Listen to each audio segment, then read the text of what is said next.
Hey there, guys. Excuse me. Hey there, guys. Welcome to the stream.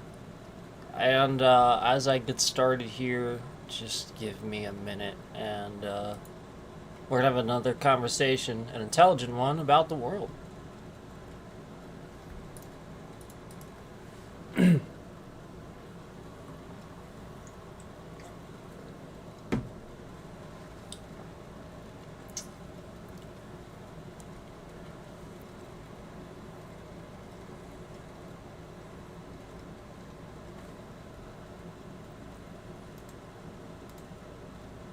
Okay. Welcome to the stream. Welcome. So let's get started, and we're gonna start this with a little bit of a preface here. Okay, so with everything that's been going on with the set example of America being that country that everybody around the world kind of looks at, where the world economy, the all these different things, and number one military, that sort of thing. It's just everybody looks to the United States, and so part of what we need to remember, and what we have a responsibility to do then, as the world power, as the United States, is to remember the history that we were faced with so many times before. We are a country of people that came from all kinds of other countries too. We didn't start here. We didn't originate here. We are a country of immigrants ourselves, and just because we have really fair skin and stuff like that, that doesn't mean that we didn't come from Europe, what's now known as Europe. And all kinds of plenty of us here are part German, part Russian, this, that, the other thing. The whole point is there's plenty of people that are here that have come from other parts of the world and are now all, we're immigrants too. And so we need to start with that. We need to remember that. We need to remember our history and the history of the world a bit. And that's super important. So let's dive in. Hello. Thank you. So let's dive in and start with this. We need to remember, it is so super important to remember World War II. To remember what happened, and basically that Nazi Germany was Europe. And this is what you need to remember, is there wasn't a Europe once. It was just Nazi Germany. And, they had France and Spain and a few other countries. But it was there was no Poland, there was no, the Ukraine, that like all that stuff that was subdivided into other countries. That was just Nazi Germany.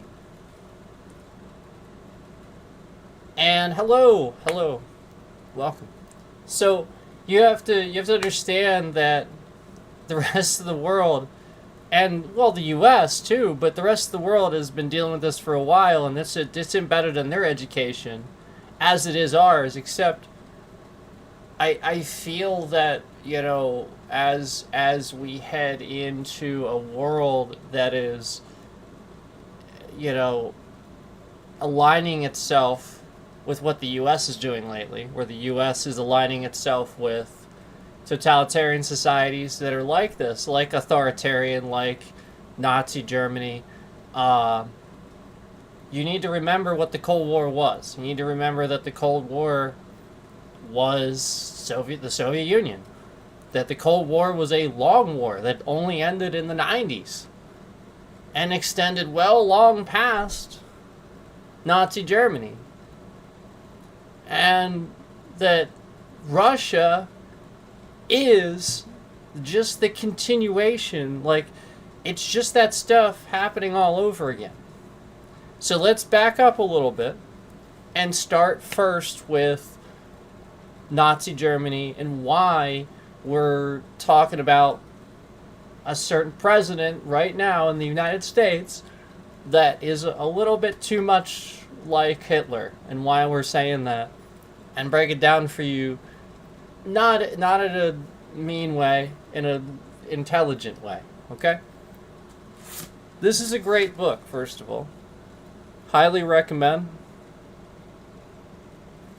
Great book. All right. So, with that being said, let's do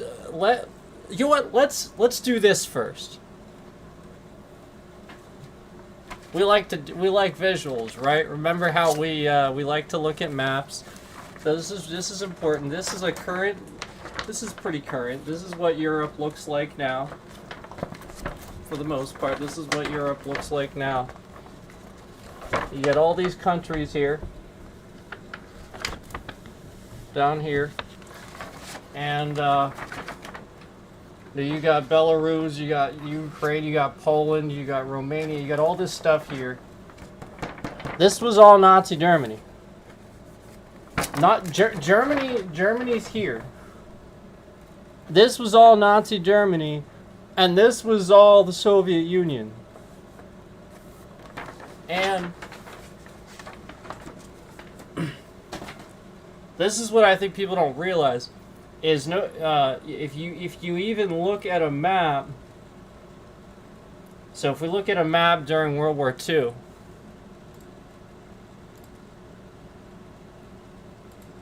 this is a map during World War II. And if you look at I'm gonna put this over me a little bit so that way you guys can see it. If you look at where Europe should be, you just have a giant swastika there. Okay, you see that? And then the Soviet Union just taking over everything else. Okay, so this is what we're talking about, where that's what the map looked like during World War II. And, you still have the United States over here, but the point is that you didn't even have a Europe yet. The whole point is that all of this happened to Europe. And a lot of those folks fled, when Nazi Germany didn't work, when it all... Now, we're going to talk about that, but when it didn't work and it all came crashing down, you had a lot of Nazis that fled to Argentina, actually. Argentina and Brazil, South America. Isn't that interesting? The more you know, right? That's a little close to home, isn't it? No, it is. So keep that in mind.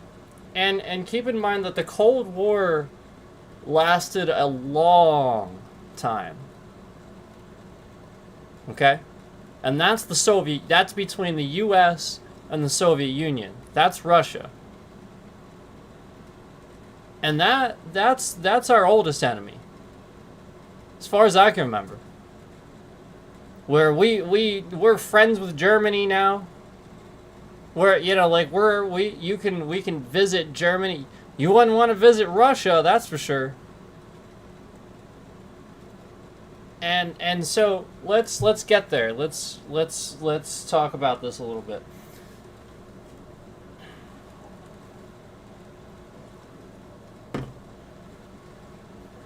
So let's start with some definitions.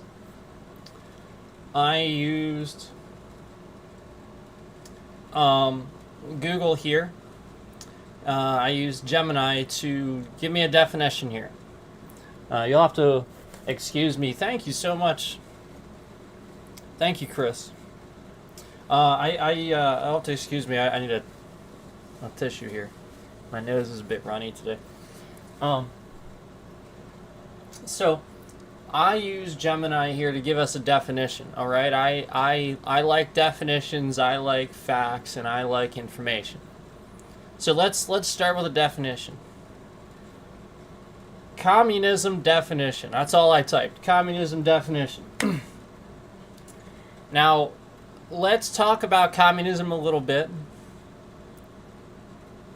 And we're going to talk about why it doesn't work inherently. Why you don't need to try it.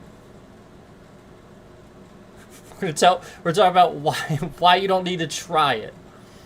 Why you just know it's not going to work using this. Now, democracy gives you a fair chance.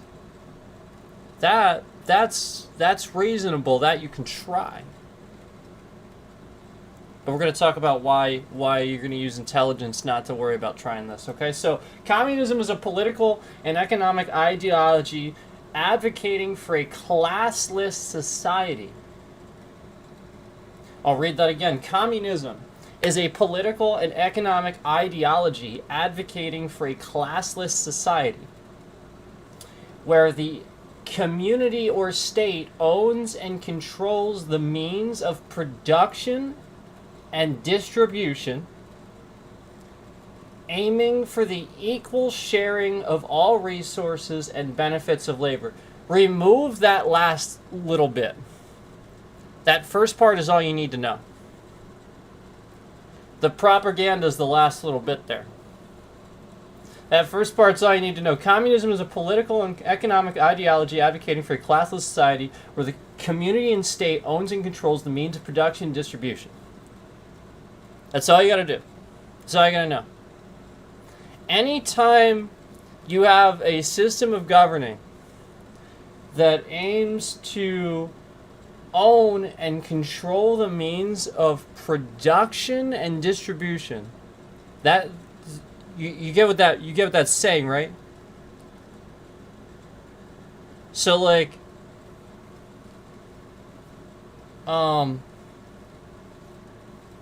you have a dog food factory.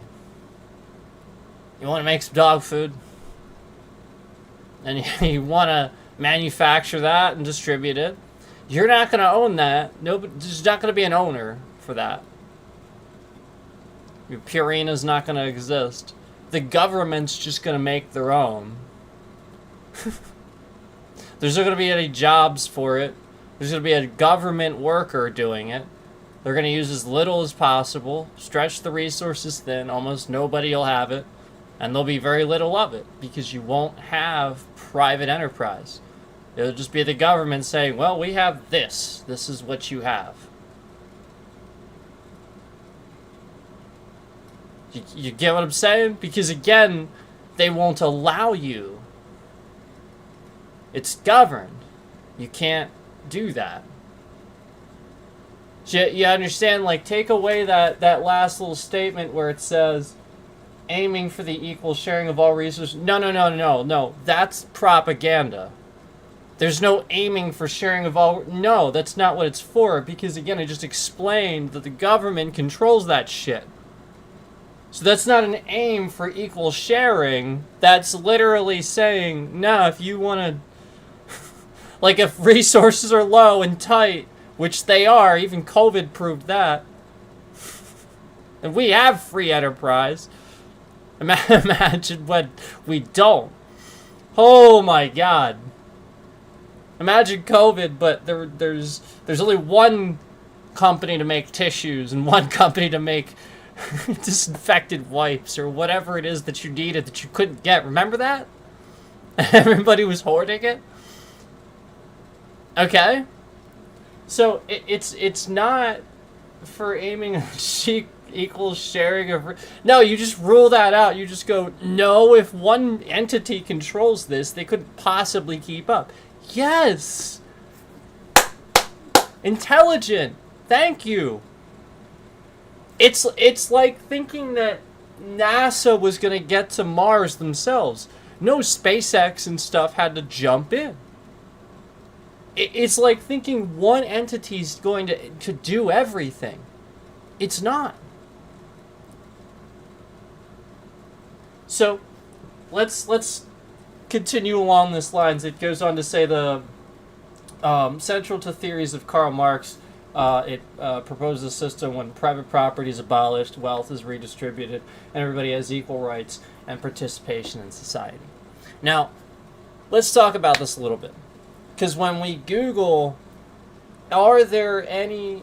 Now, I actually did Google this just to see if it would give me the answer. And it does. It gives me the answer I thought it would. Which is good. You should give this answer. But,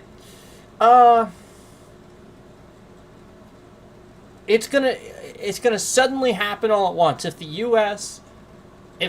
succumbs to authoritarian, like, more than just the current guy, it's gonna happen overnight. But if you ask it, it will say and confirm truly no communist societies exist in the world. That's because of NATO and the U.S., of what we've done to combat this. Because it's a war on free thinking. So let's get there. But I'm sure you're kind of understanding the logic already. Where even the definition masks what it really does. You get what I'm saying? Even by definition, it masks. Because even it said aiming for the sharing of equal rights and resources. No, nobody thinks that. Do you really think that? What a fool. You're going to be the fool. You're the fool.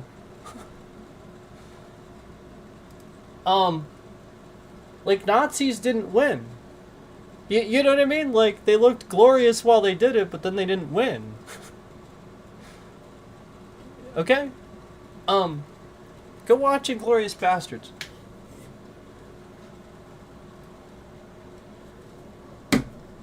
Okay. Great movie. Great. It's a funny take on it, but pretty good. Pretty good. It's fiction, though. It's fiction. It's based on some of it's based on like stories that were told of real people, but like it's fiction.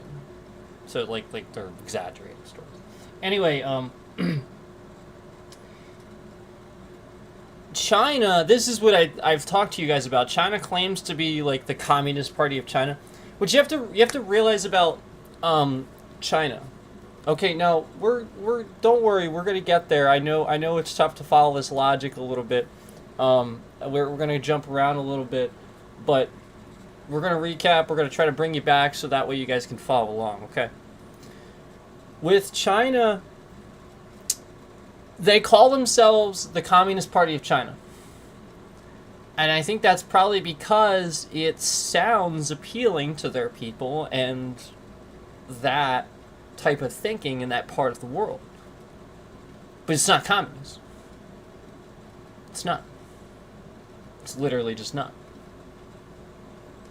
And I'm going to tell you why.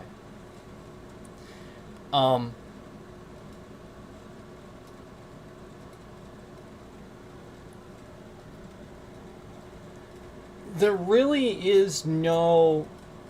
It's a fantasy. I guess you have to understand, like, it's a sales pitch. Any salesman on the planet understands it immediately. It's a sales pitch. It's not real. You know, it's a impulse buy to the ends of the earth. You know, it sounds phenomenal, right? It sounds great. It sounds like, wow, for everybody. Wow, everybody gets their fair share instead of just rich people and people struggling, and except it's never going to happen.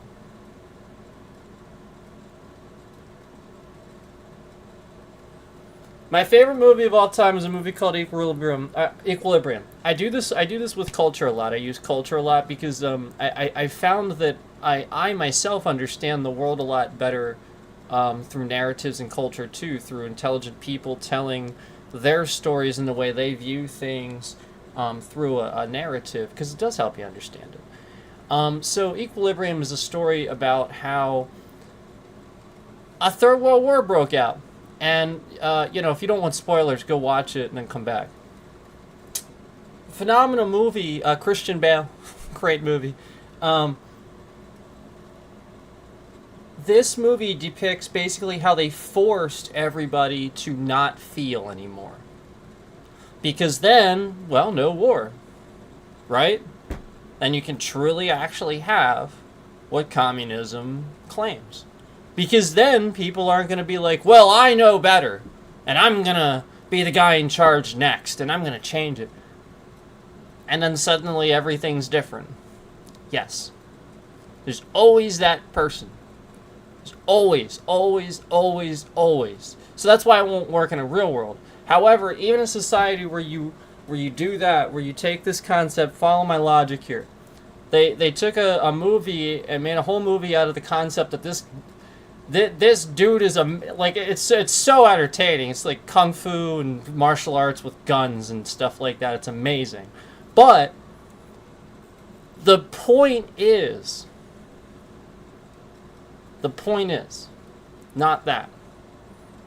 The point was that even that guy fighting for that cause, the very second that he starts to feel again he's never felt before, he's going to wake up. And he's going to fight the cause even harder than anybody else. Because he was fighting the wrong way the whole time, and now he feels foolish. He's going to die just to make sure that side don't win. Trust me, he's going to do it. And plenty of other people will too. That is why you always have soldiers on the side of good. Because the point is, when you do something to force people to believe your ideology when it's not real, and they find out it's fake, trust me, you have created a devil of an enemy. And so basically, let's take a step back and take a look at that now. And relate that to what's happening with the world. Because that's exactly the downfall. And let's relate to what's happening in this country now to Nazi Germany. Let's talk about Hitler. Hitler rose to, I've said this before, he rose to power often using misinformation, telling lies, pretending to be a nice guy, and stuff like that, but to flip it after he's in charge, just like a certain someone. Now, I went and asked this to Gemini. I said, now here's I will tell you guys if it corrects me. That's why I included this. I didn't correct myself and come on here and sub-edit myself. I didn't do that. I want you guys to know when it corrects me. And it did. However, slightly. So, I'm going to tell you the correction. So that way you know what was actually quote-unquote woke about what I was interjecting in this.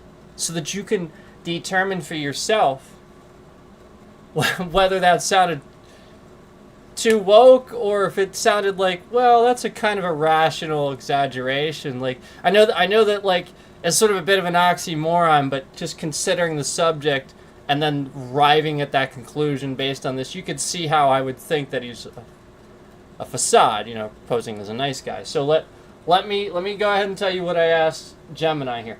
Did Hitler rise to power using false information and pretending to be a nice guy, only to flip once in power?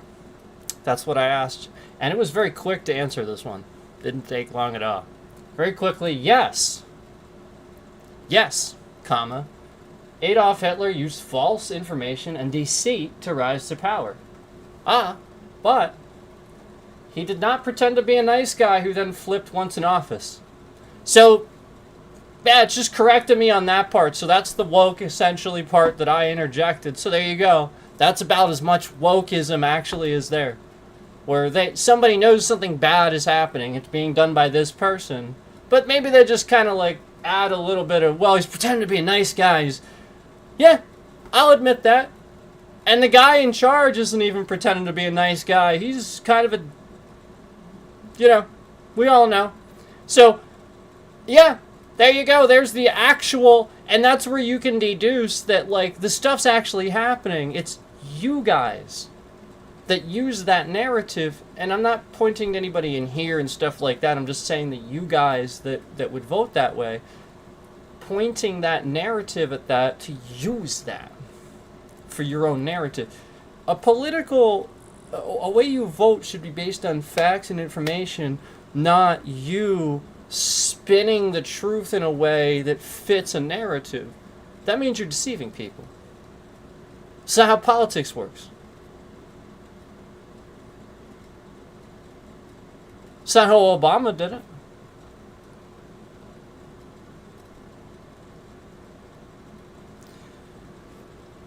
It's not how any of these successful Democrats have done it with, like, an actual democracy that's worked. Now let's keep going here. Instead, radical extremist views were public throughout his rise, is what it goes on to say.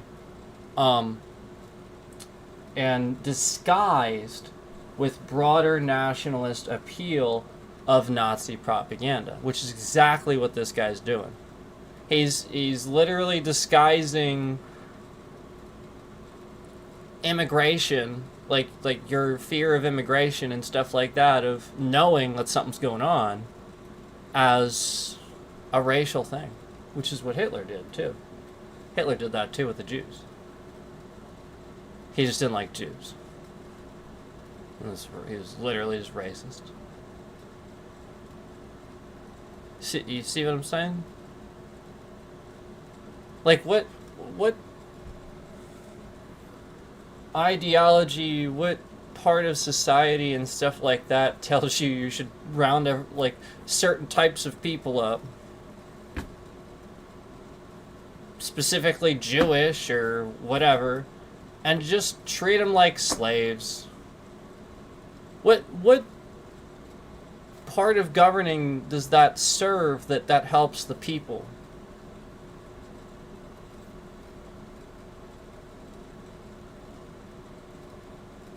Let me put it together for you.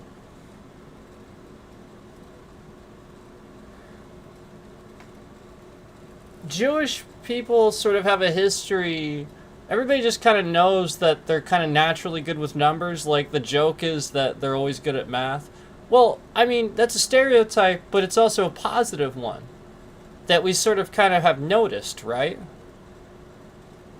Yeah, so with that being said, you could relate that to the fact that there were probably a good number of those people that were speaking against him. They just put it together because they're academics. They knew it was happening. So they put it together, and they were always speaking out because they were the smart people. So he just couldn't stand Jews because it typically was them, because they were educated. It's that simple.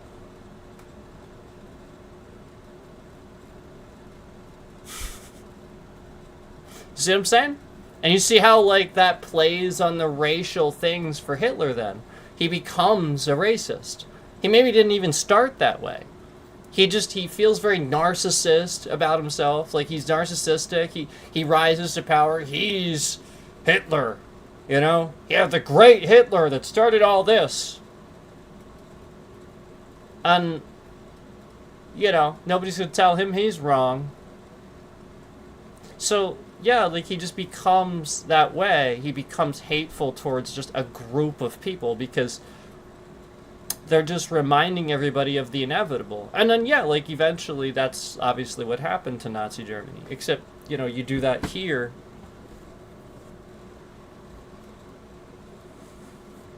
And the whole world's pretty doomed. So, yeah, the United States knows.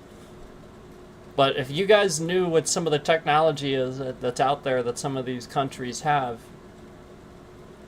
yeah, we'll just say that there's reasons why you don't, and there's reasons why people are lying about the drones.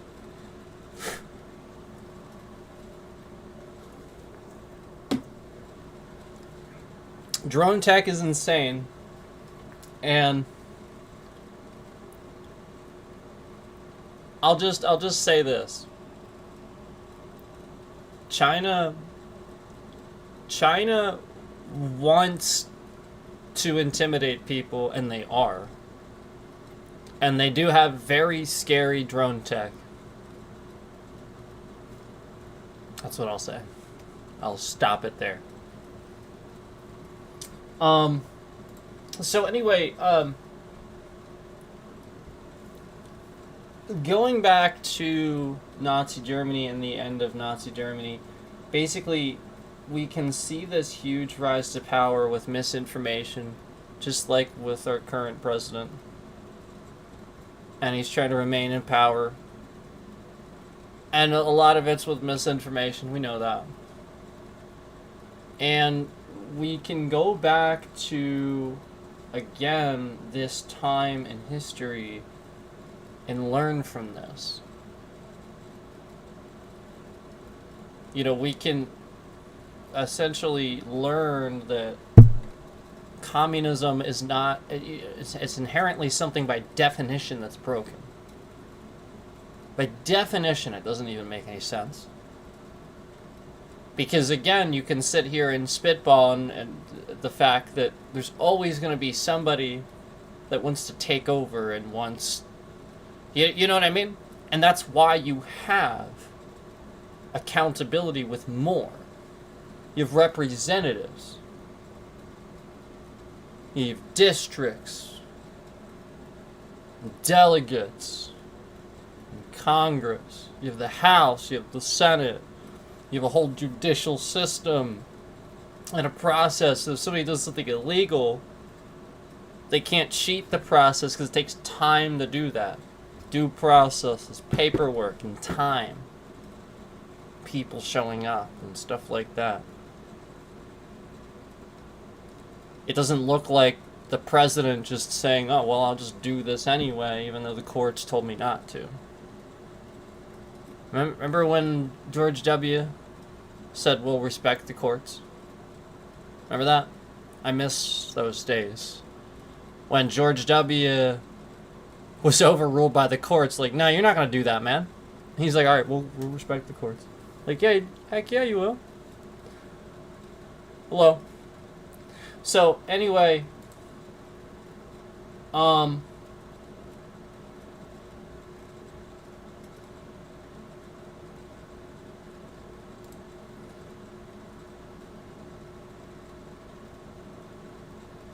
yeah, basically it goes on to say, instead of pretending to be a nice guy, Nazi propaganda was a complex and sophisticated machine that used soft messaging to complement its hard-line extremist rhetoric. That's exactly what he's doing. It's exactly what we see. Where, you know, there's never an answer. He's never won a debate. There's never an answer for a debate. He hasn't done anything. He's always undone things. He signs executive orders that lie. He says they do this, but then you look them up and they don't do what he said they do. They get rid of a bunch of shit.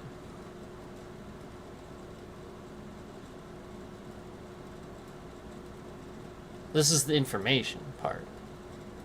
This isn't just me making up a bunch of stuff about Trump. This is me telling you the truth.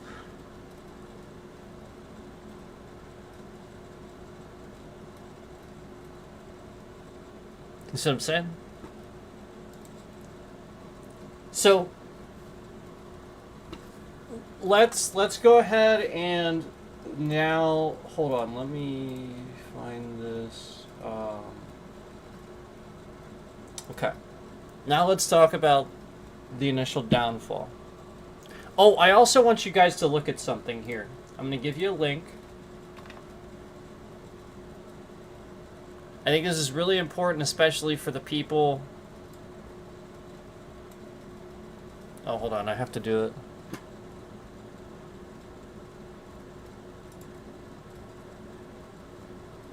Hang on.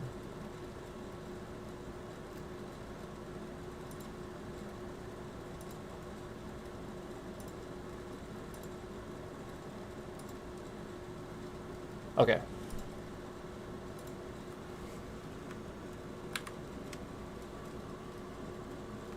I think that's it.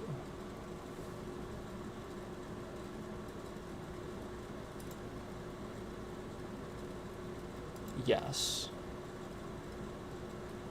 So I'm gonna share that link with you guys. Check that out.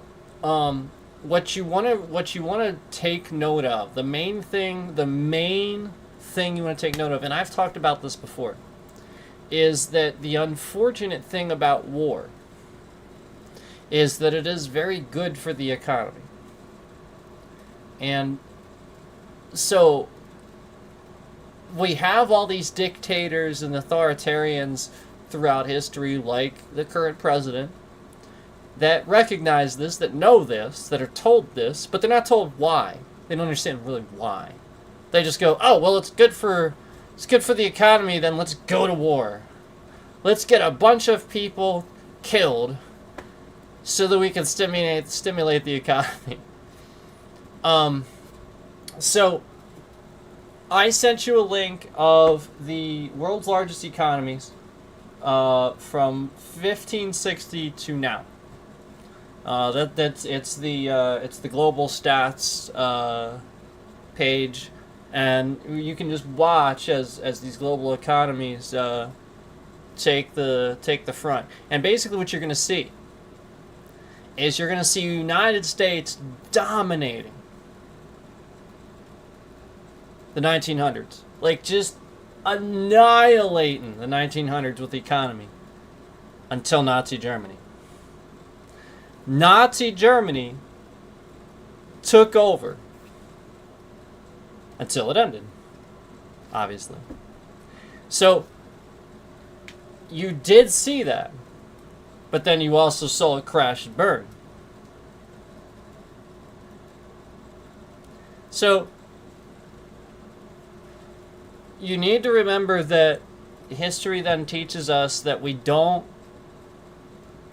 force people through radical means and our own ideologies and stuff like that to do what we want. Just because we believe we should go to war, we believe we should invade this country, and we should own more territory, yada, yada, yada. If you have been irresponsible with the territory you've been given, you screwed it up, why do you deserve more?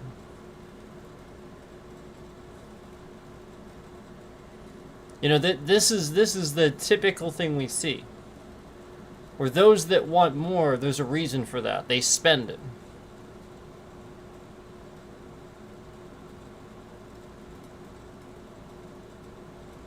If you can't comfortably live off what you have a problem. You're going to suck the world dry of all of its resources, its money, its everything. Your ideology, your problem, is going to drain the world dry. That's why you don't listen to people like that. It's not for everybody, it's for them. They want to lie.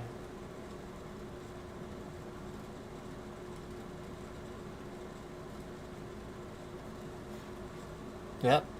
They want to be king of the world. They want to have like this long dynasty of families that finds out that they were at the top of it. They were the original king of the world. They want to have their big freaking portrait hanging above a throne or something. Like some weird thing. You know, it's ridiculous. Because it's the only thing I can rationalize. Because why would it matter when it's wrong?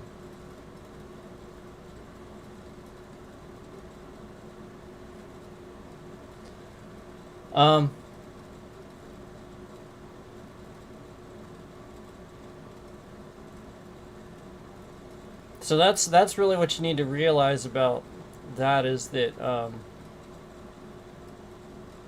just like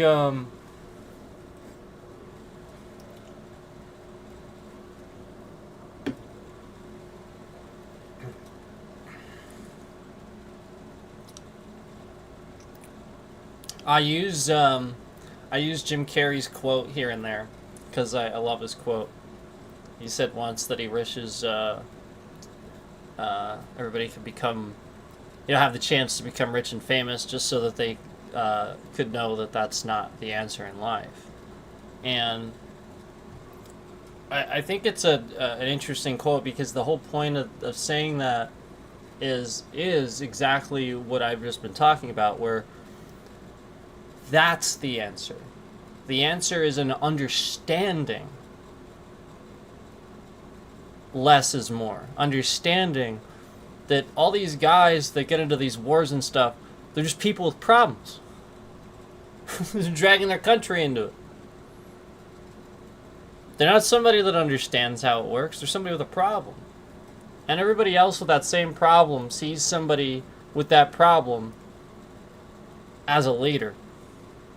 So they can finally breathe a sigh of relief that nobody, because the whole point is that that person is rising to power now, and he's going to make sure that people with that same problem are kept safe.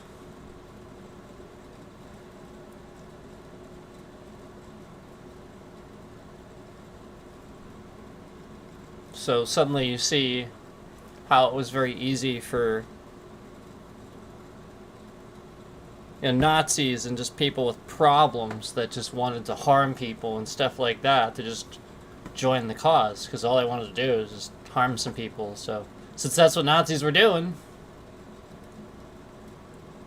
except the problem is then when it's all said and done and you're supposedly the good guy after all this, and you then what?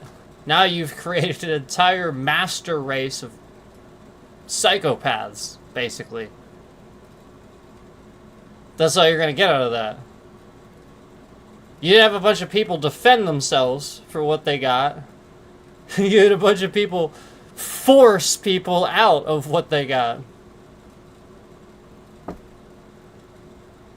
You see what the problem is? I do.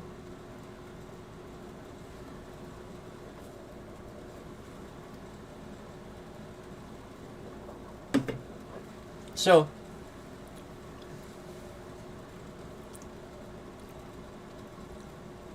the point is that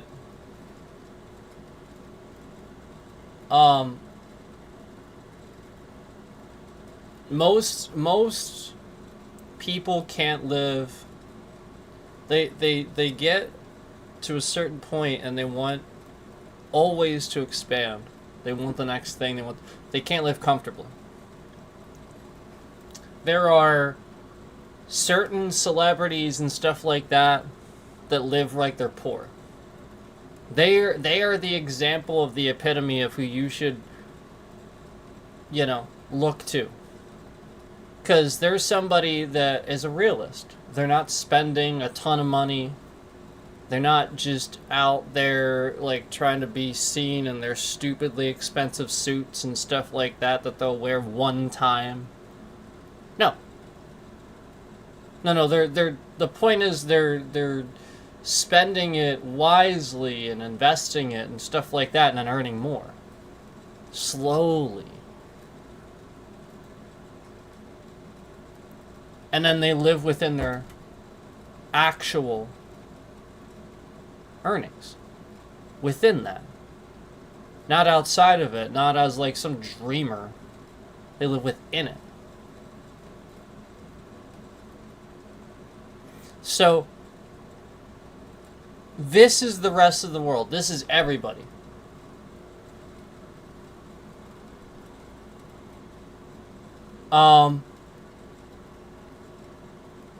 Charlie Kirk, as far as I know, isn't dead.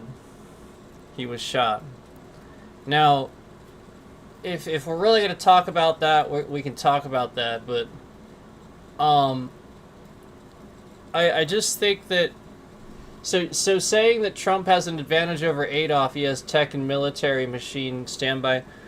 Again, that doesn't change the idea that it's wrong, that it's incorrect.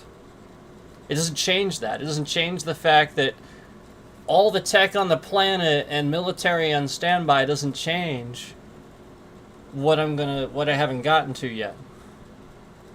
It doesn't change the fact that when you get to the Cuban Missile Crisis and you get to the Cold War and you get to psychological warfare, it doesn't change the fact that no amount of military readiness and no amount of, preparedness with military can get you ready for a global nuclear war where everybody's firing nukes and it causes a catastrophic event. That would destroy the planet. If we start nuking things, everybody's going to do it. And it's just going to we're literally going to destroy the planet. We're going to cause we're going to cause volcanoes to go off. We're going to cause some sort of nuclear winter to happen. Volcanic/nuclear winter.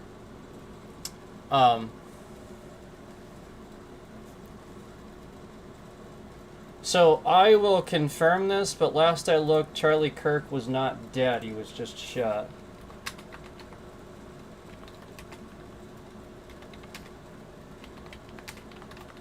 So this is somebody trying to get me to type this in.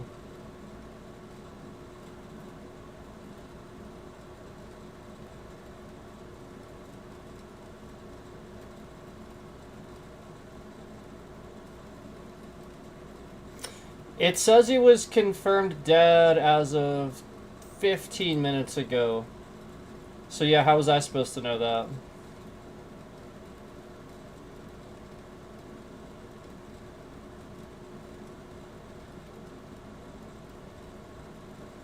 Yep. Big surprise.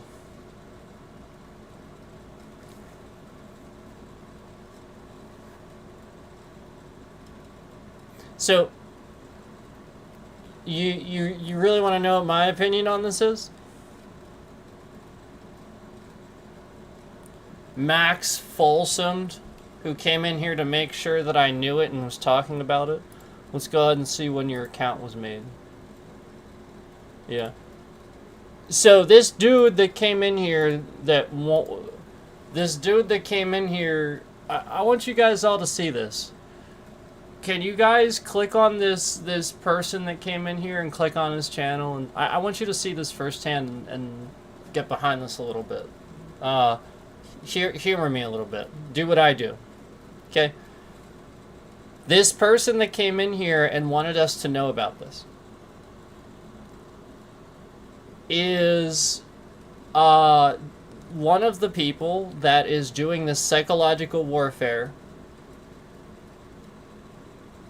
where they have a bunch of bot accounts on YouTube, and they wait for somebody to be talking about this, and they go in chat and act like a troll and get people riled up by saying things.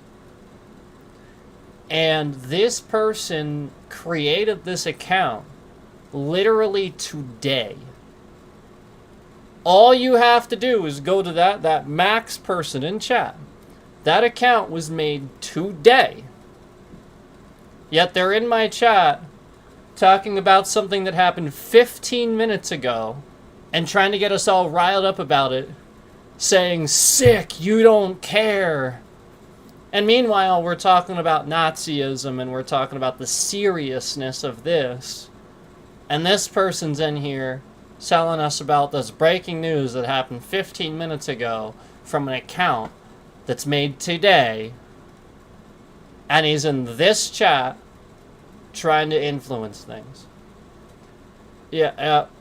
So this is where I want you to kind of see where this person shows up and tries to get everybody to kind of, like I said, riled up, and they're just typing triggering things. I'm gonna get to this. We haven't gotten to this yet.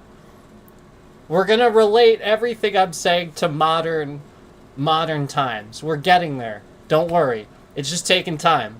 And this is actually gonna go right in line with that. So this is perfect that this happened too. So remember this happened because I'm going to block this account.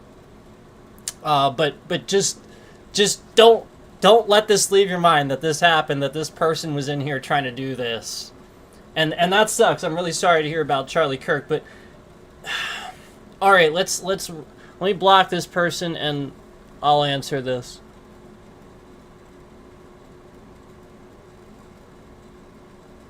Yeah, they just want to see. They just wanted to look like I'm. Yeah, you're right. So Charlie Kirk. It sucks.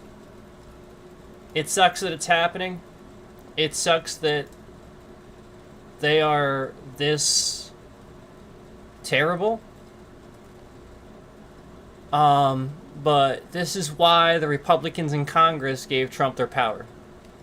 Because they're afraid of this. So yes, Charlie Kirk was probably assassinated because he was probably possibly not going to back Trump much anymore, maybe? I don't know. There's a really good chance. And that's what you have to worry about, is essentially this is not the other way around. And take note of the person in my chat trying to make everybody think that this is sick and it's coming from the Democrats and the liberals and like really just trying to get us riled up and stuff like that.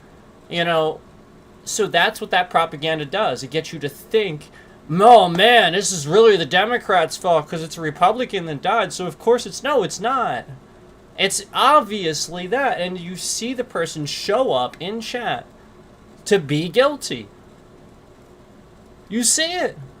15 minutes after he's dead, this person is in my chat doing this. Yeah. Yes. Psychological warfare from the Trump administration. Yes. In my chat. Yes. We've shown evidence of this. This is the first time.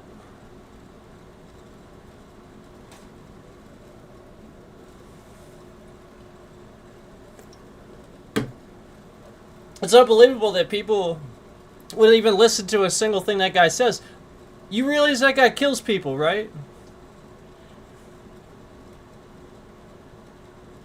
The fact that anybody would actually listen to anything he says anymore. So anyway,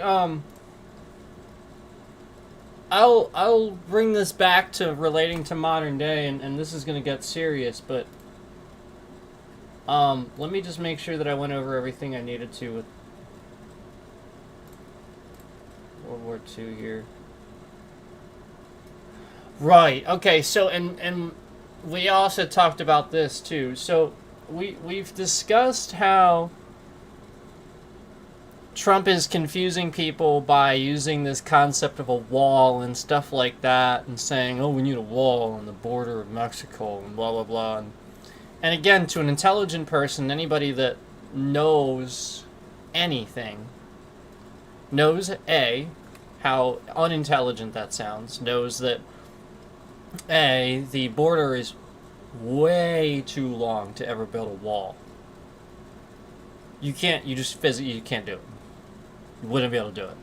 You wouldn't be able to build that and then maintain it because it would just be too long. That border is incredibly long. Can't do it. It would be the equivalent. I realize you have no idea how big Texas is, but it would be the equivalent of building a wall from New York to Florida. Okay, so do we all know that? Do we all know how long it would basically like that is? Okay, it takes like 18 hours in a car to drive from New York to Florida. And that's if you're driving like really fast without stopping. Okay? And you want to build a wall that long. Okay, just unintelligent, so stupid. Secondly, line of sight. You're literally blocking your own line of sight. You're trying to prevent people from coming in with an excuse of a wall while blocking your own line of sight. So now you have to build towers that extend over the wall. So now not only is it a wall, but it's a fucking fortress. Excuse my French, but come on. Let's be reasonable. Nobody's doing this. No intelligent person thinks that's going to happen. It was a publicity stunt meant to fool a bunch of voters that are racist. He was on the phone with the Mexican president, telling the Mexican president, okay, yeah, that's fine, I understand you're not going to pay for it, but just don't tell people that. I listened to the conversation. It was leaked. I heard it. This is before AI.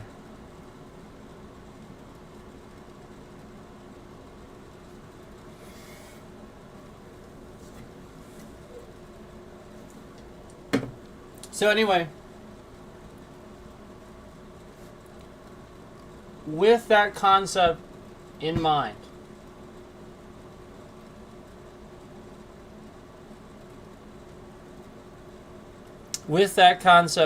yeah, exactly. Yes. There you go. Yeah, thank you. Bingo. Would make things worse. Bingo bongo. 100% would make things worse. Yes. Yes. Everything would get more expensive. It would be really hard to patrol. It would just be stupid. Anyway, with that in mind, relate this to what happened to German history and why the Berlin Wall was there ever. The Berlin Wall was literally there to literally and physically keep people from crossing from east to west. That's it. That's all it was. It was literally that. Just, you're not allowed over there. Well, they got some pretty cool shit over there, so you're not... you're just not allowed. Physically restraining people from leaving. Is that right? Is that what you should do? You should prevent people from leaving, like a prison? Like Chris said here in our chat, good analogy. Is that what you should do as a society? No.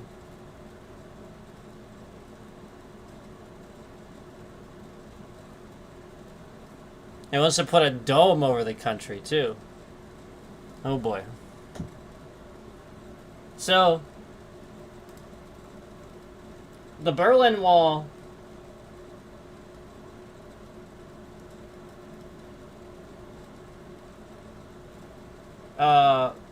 was historic.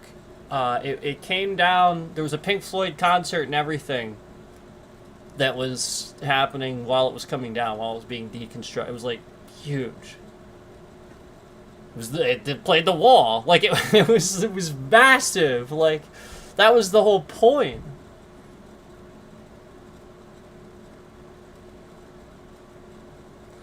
And yeah, this was right early 60s, 1961. They began constructing the Berlin Wall. So, you know, you really need to use history to remind yourself of what's right and what's wrong about society. The examples that we have in history. And the reason why fake news exists is to make you believe that the Holocaust didn't happen or something like that, so that way you think that the Nazi Germany wasn't so bad or something like that. You'll understand what that's for. Just like people conveniently don't think that we landed on the moon. All while Trump is trying to beat China back to the moon. And conveniently, this is what people think. No, we've been to the moon. What? What? Are you kidding? What a joke. Remember all those Apollo missions? So, the point is, remember that conveniently those big propaganda things are things that people are starting to question. And then conveniently those are the things that he's working on. There's always propaganda surrounding that. Always. Like really bad propaganda. Anyway, the point is,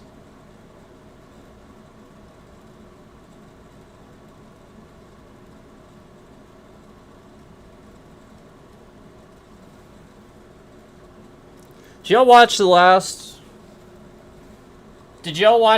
Mission Impossible movies? I know I'm a movie guy. Did y'all watch the last two Mission Impossible, Dead Reckoning and Dead Reckoning Part 2? If you didn't, go watch it. And don't go, what the heck happened in the first one? I don't want to watch the second one. Don't do it. Because the second one explains the first one, trust me. The first one was like, what the heck? But trust me, the second one is just like everything explained, and it's really good. And holy crap, is the second one so accurate to what we are facing. A real possible D-Day threat. And they played it out so brilliantly. And obviously, we all hope that's how it ends up going down. We all hope it goes down like that, trust me. But if every single person didn't play their role the way that they played it, it wouldn't have worked. And that's why it was perfect, and that's why it was impossible, and that's why it was amazing. It's still a very real situation where, listen, the guy in charge right now, not the calm, collected one that you rejected because she's a woman, a black woman from California. Well, not, she's not from Cat, but you get what I'm saying. Not her. You know, again, you rejected her. No, this guy, the guy that riles everybody up and incites chaos and entices violence at the Capitol and stuff like that. This guy. And what happens when the day comes where he has a decision to make like JFK did in the Cuban Missile Crisis? When everybody had their nukes armed. And air raid sirens were going off regularly. Because we just thought we were gonna... Everybody thought everybody was gonna bomb and nuke everybody else.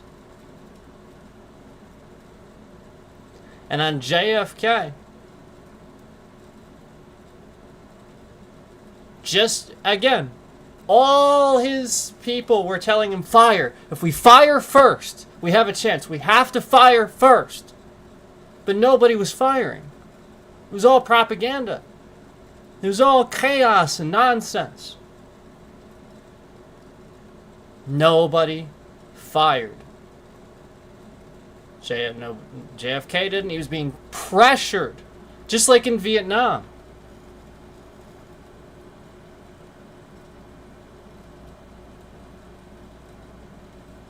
When people were being pressured to stay in Vietnam, and we want to pull troops out of there.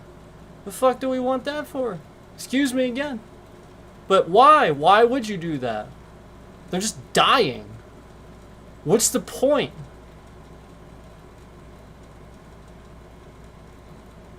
And then people are telling them, no, you have to stay in. You have to stay in. You have to... Just stupid decisions.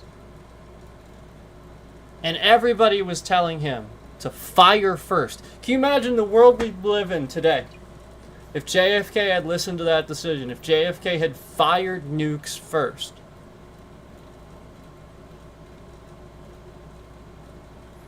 maybe we wouldn't even be here.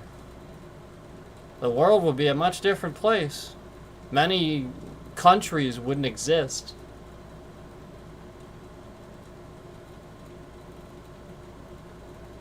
And he didn't. Even though everybody was telling him to. He chose not to because he's smart. He doesn't listen to emotion. He makes a smart, informed decision. When all that shit's going on, there's people pulling guns on you, trying to take you out. You know, because the fate of the world's in your hands. You might find that there's some Secret Service guys that suddenly want to take your life.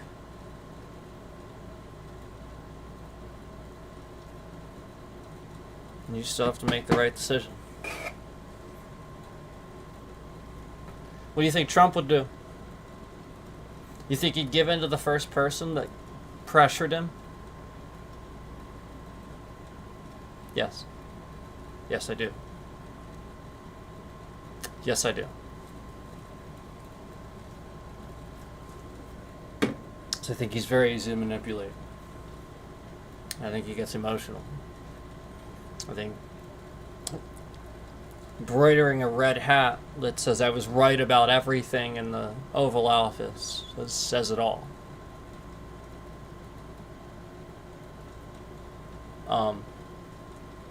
Hey Chris, sorry, I'd love to watch you again. You go live often. I subbed. I play games. I play video games and stuff like that, and mainly yell at my screen. But I try to do this as much as I can.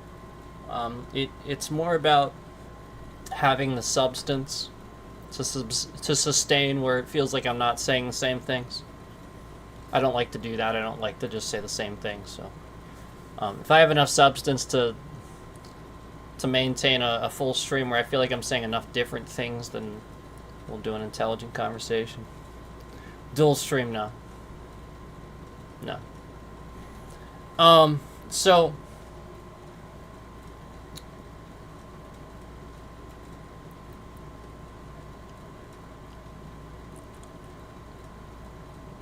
just remember that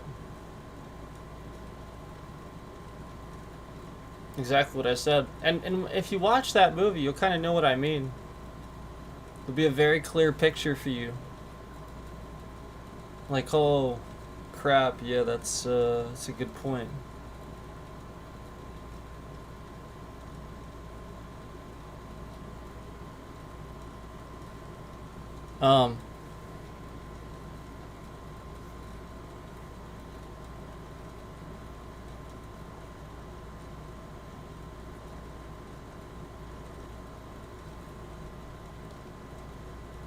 The Cold War, moving on to that, the Cold War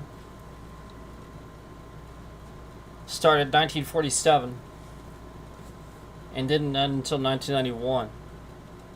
This is a very long-running war. And you need to remember that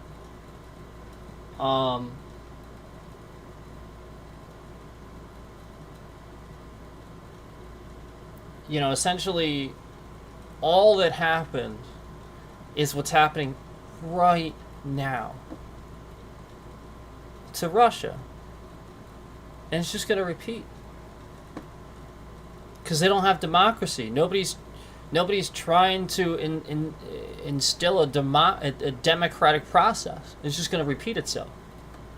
Because communism robs the people and gives all of their riches while lying, saying it's fair, it gives all their riches to Putin, and then just robs them of their natural resources and crap like that. You have an entire country that's going to, again, just do the same, just repeat the process. Which is why he's trying to invade Ukraine. take more fertile land, resources, that sort of thing. I think they have uranium in Ukraine, I think that's what they're actually fighting over. You know, that's what they're really fighting over, right? A lot of the Middle East is uranium. You guys know this. Like, that's the real... maybe that's another conversation for a different day. I guess I shouldn't underestimate what people don't know about certain things. It's not oil, it's uranium. They're making nukes. So yeah, it's uranium. It's uranium. Anyway,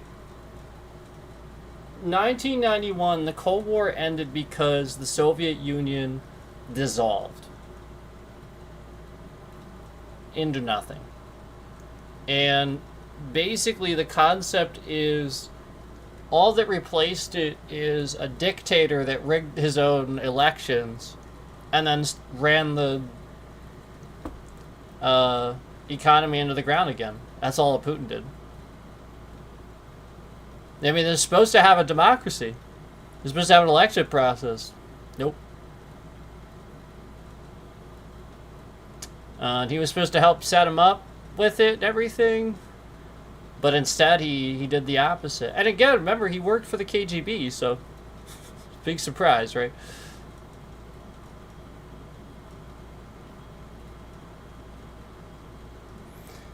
It's heating up and you're in Greece and you're surrounded by ticking bombs. What's going on in Greece? There's so many things going on around the world. Like World War... This is what, like... The U.S. is so oblivious to the fact that World War III has already happened. Like, that's what I think that, like, U.S. citizens don't regularly understand, is that World War III has already happened. And the media here keeps talking about, like, when it happens and stuff. No, it's happened. They're lying to you. They're trying to make sure you never find out World War III has already been happening for the past, like, several years. It was ever since Trump undid the Iran nuclear deal. That caused World War III. Yeah, I think I have an idea. That caused World War III.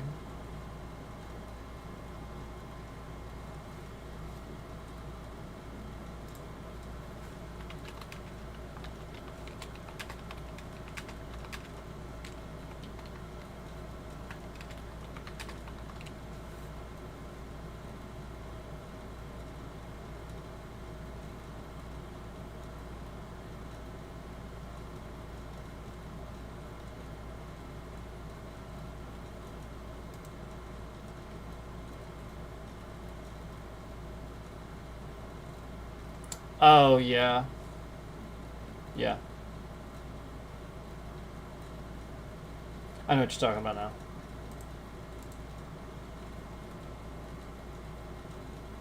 No, now I know what you're talking about. Are you talking about all the wildfires? You guys are getting them too. So, wildfires, yes, it escalates in times of active sun periods. For sure, when our ozone is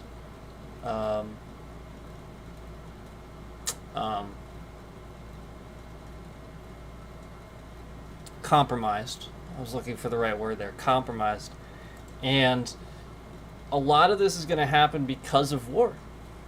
You know, like all those bombs going off, all that shit going in the air, all those jets, all those explosions of random stuff instead of just bombs too. You know, like you have stuff exploding, just chemical plants that they're probably just blowing up and stuff like that are just leaking shit into the atmosphere. Who knows? Ukraine, Turkey, Cyprus, Israel, UN, wildfires and the war against nature. Yeah. So, I agree. Yeah, like basically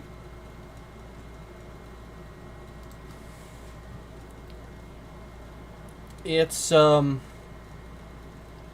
it's what we're seeing in California, where um, if you care about the environment and you care about things, well, the powers that be that are unfortunately shifting in this country too to authoritarianism, just like in other countries and stuff, they're going to actually use that to distract you, to keep you busy and stuff like that. Meanwhile, they do other things to harm you while you're distracted with that. It's so terrible.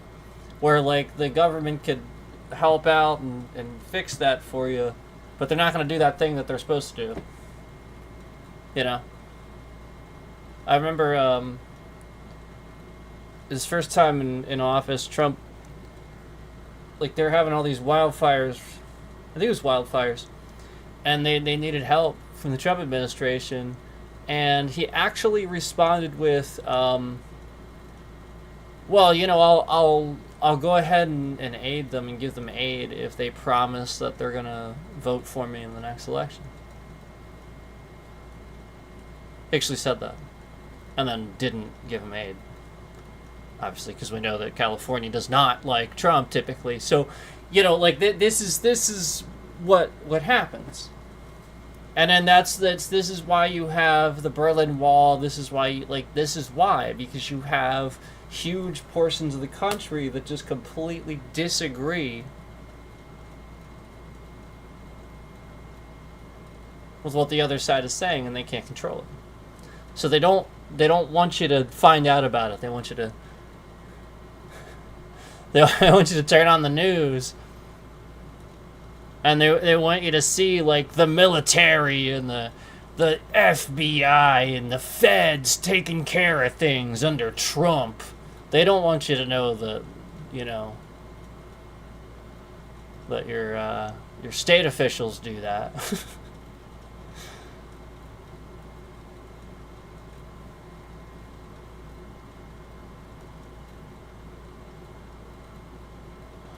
Oh, yeah, it's funny. That's something that people don't, and I realized that as I was saying that too. The secret wars that are going on right now are real, and there's a bunch of them.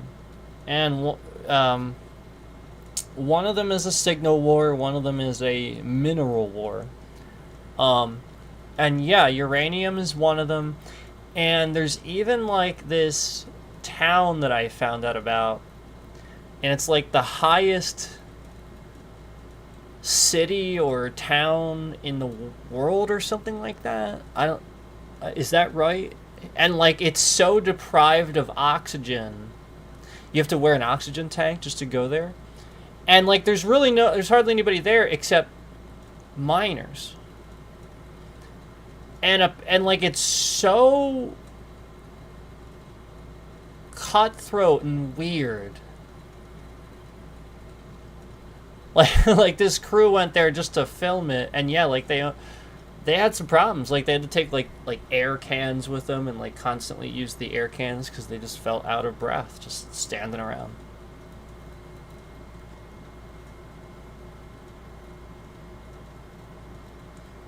Thanks. Yeah, it's the sort of thing where you have a lot of folks around the world that didn't pay attention. I didn't pay attention in history class. I hated history class. Hated it. I hated it. Yet I know what's going on. Yet I'm informed. I became informed after I supported George W. Bush and he decided to go to war with Iraq. That's when I became informed. When I wanted to know everything about that because I thought it was weird. I thought the whole thing was weird. I literally made no sense to me. I was like, I don't care what you say about history. I don't care what you say about governing. I don't believe you, George W. Bush. And I supported you all the way up until the point that you lied to my face on TV and I watched that speech, I remember that speech. We go forward to defend freedom and all that is good and just in our world. All the words that he said that we all remember, we remember those, obviously. But I remember that speech, and I remember watching the tanks live destroying shit in Iraq and just feeling sick to my stomach. Thinking people are dying because Americans are just bombing a country. And then meanwhile, the people sitting next to me are like, I believe he's a good man. What? We had one of the largest surpluses we've ever seen. We had like a surplus of like, I think $2.5 trillion or something like that. We didn't need to go to war. Nothing was happening. We needed to go find bin Laden.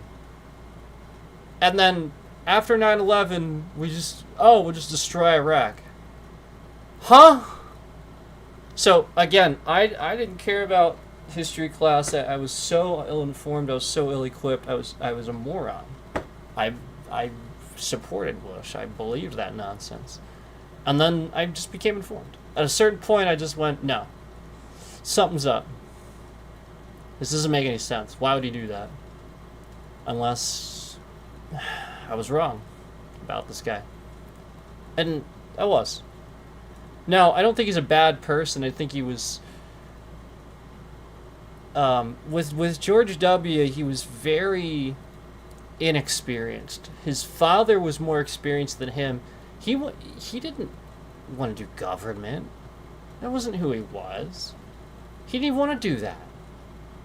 No. I think he didn't. He wasn't even, like, into sports and shit. Like, and so, like, I understand that.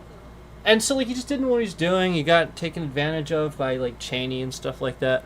Now with Trump... Nah. Because that's already happened. He could have reached out to Obama or Biden or any of the other people. Just like, that's how George W. and like Obama and like all them, that's why they're friends. Because the point was that at some point George W. did do that. He's not going to say that. But he did. Because otherwise there wouldn't have been a camaraderie eventually. Well, there would have been Republicans and Democrats and they wouldn't have gotten along. Because they don't. But eventually, it was obvious that they were all sort of friends. All the ex-presidents that are, still alive. And Trump's just sort of not. It means that despite their differences, they can't get along with that guy.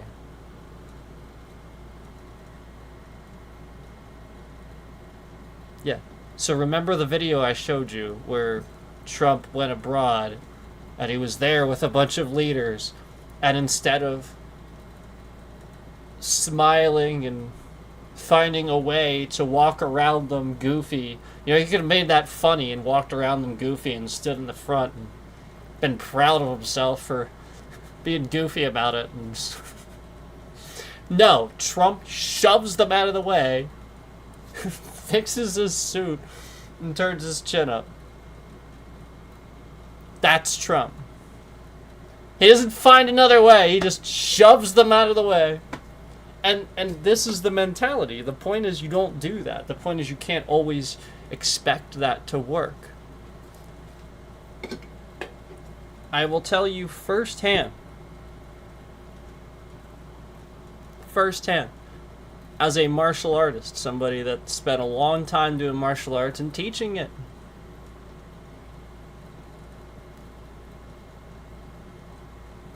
Just because you have the biggest guns and you know how to use them, just because you have that, doesn't mean that you A, use it, and B, it doesn't mean that you irresponsibly go around acting like a jerk with it.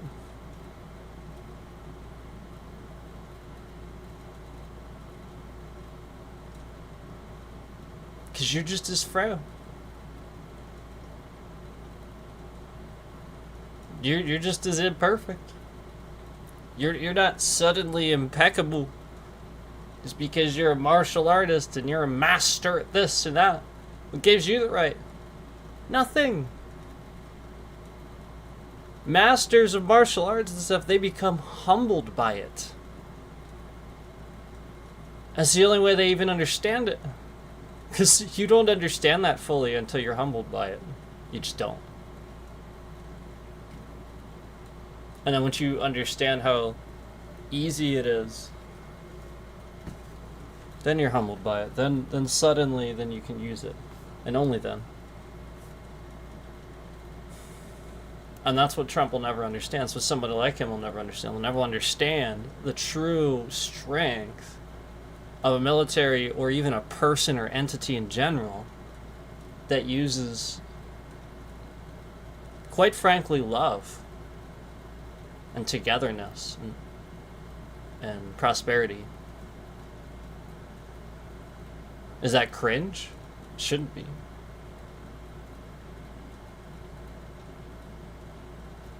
Why is love cringe?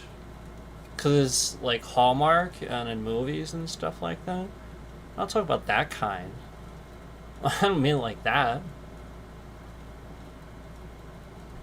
I mean in the sense that you would respect life.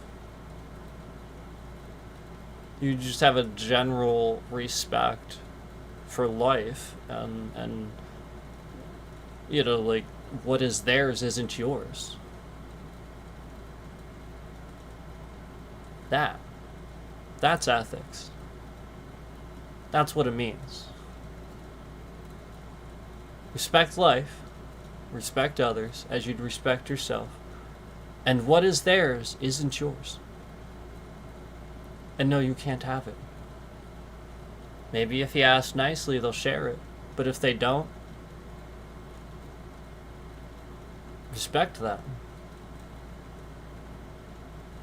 That's ethics. In a nutshell. It's that easy. Everybody acts like it's all propaganda. It's not hard to do. It's not. It's that simple. Literally just follow that and be successful as a president or whatever using that principle. Because it's that simple.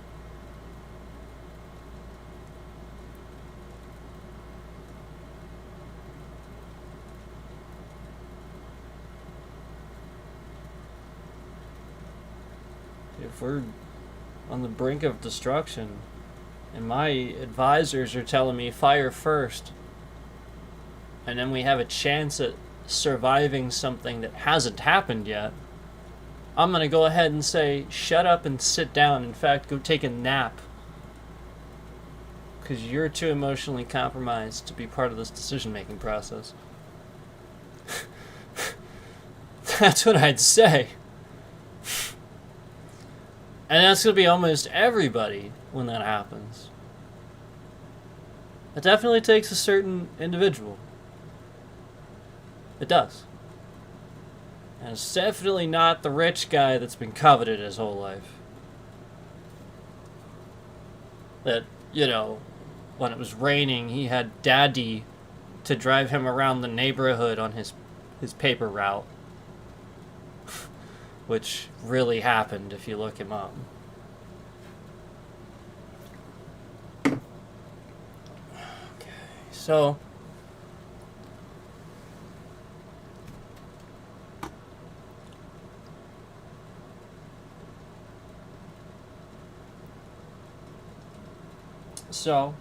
the Cold War, you need to remember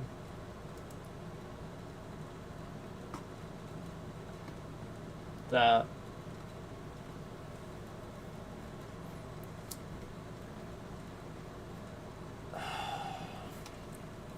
it was such a long-running war. Again, it went from, you know, the 40s to the 90s. And you have during this entire time, you have huge amounts of psychological warfare and spying, and basically a society of two countries that can never coexist until both admit they were wrong. Now, the United States has moved on from that. Had. In modern, like, democratic administrations and stuff, they had sort of stopped. They'd sort of just kind of left Russia alone, just like, we'll ignore you. And it sort of pissed him off. This was smart. Yeah, I think that the whole point is that they always counted on the fact that the U.S. was going to spy on them, so therefore they could spy on us. And that's how it works. Presence is presence. So if their technology and intelligence is comparable, yeah, your presence is their presence.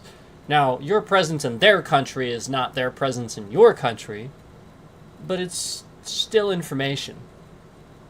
So this has always been going on, and it's been, and I mean, there's movies about this. There's a ton of them. There's books about this. You have huge examples of Russian spies, in this country. I think Obama actually even took care of some Russian spies. Don't quote me on that, I think, during his time in office. And so, just don't forget that Russia was the Soviet Union. Like the USSR, all that stuff. That's Russia. They just changed names over the years. I feel like people can't make the connection. Like Americans and stuff. They think of it as separate. It's the same. Nothing fixed anything. Putin continued the same nonsense. He's just lying to their people, rigging his elections. He's been president since forever.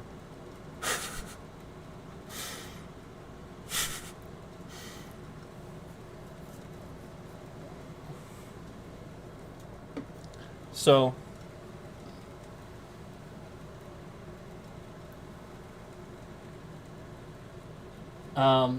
the Cold War and everything that came with it, with the Soviet Union and all that stuff, was very detrimental to the world. And,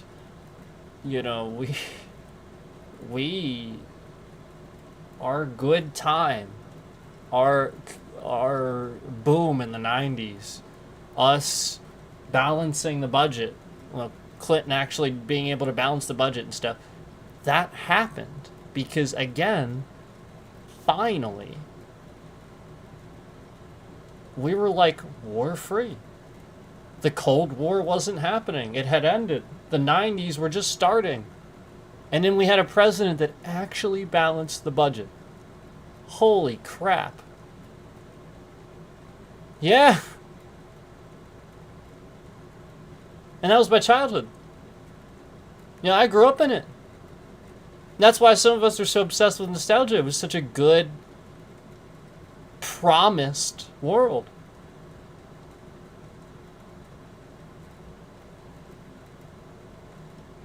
And I remember how cheap things were, too.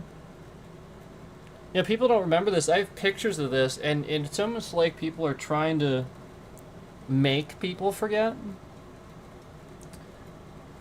But I remember just how cheap things used to be, and how much inflation has really mattered. And if you adjust for inflation, things are more expensive.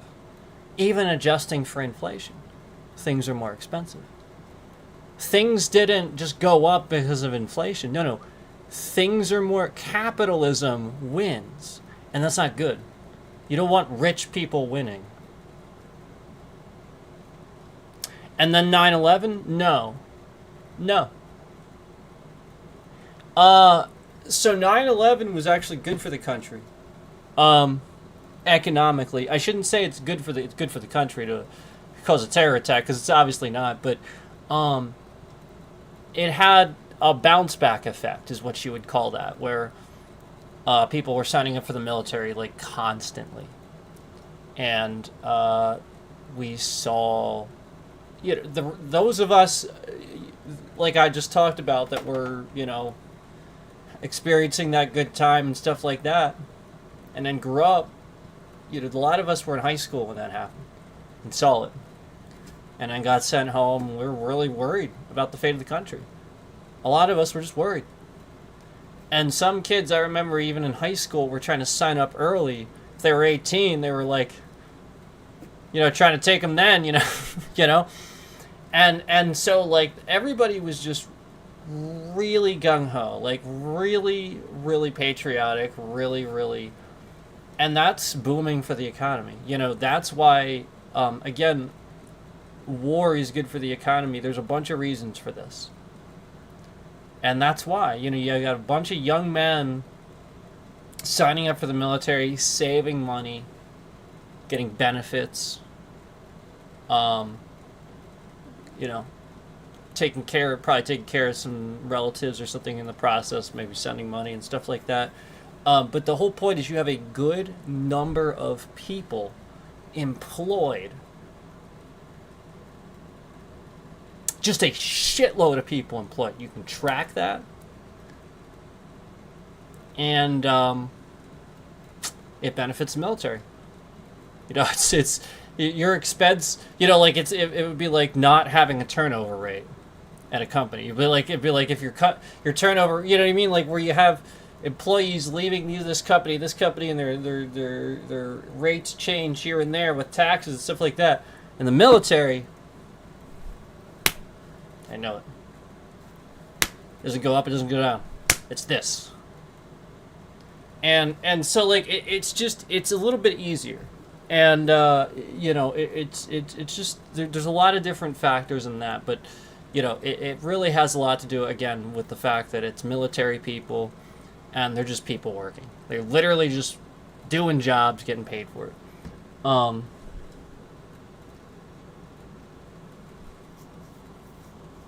Yeah. And so what I wanted to tell you guys too is that this is a commonly thought thing and lied about thing in other countries, especially totalitarian societies, where they force their people to be soldiers. So anybody in Russia, anybody in those countries that might be watching, let me just assure you that American soldiers are paid. And they are voluntary. There is no draft anymore. Yeah, it hasn't happened for a long time now. I'm sure, Trump loves to force people to do things, but there's no draft anymore. And, our military, our soldiers are paid. And, so in Russia, that's not the case. A lot of them aren't paid. A lot of them aren't being paid. They're promised to be paid. They're not. In fact, I think some of them went on strike, and then something happened to them. So, just throw that out there in case there's misinformation in other countries where you think that's a regular thing or something like that. No, soldiers get paid. Now, I'm sure in Greece, like, that, but there's some countries where you'd be surprised, like, they seriously think that, like, just like I said, North Korea is told all the time that the U.S. started the Korean War and stuff like that, and it's like, well, it's very much the Koreans and the Chinese that started the Korean War, This,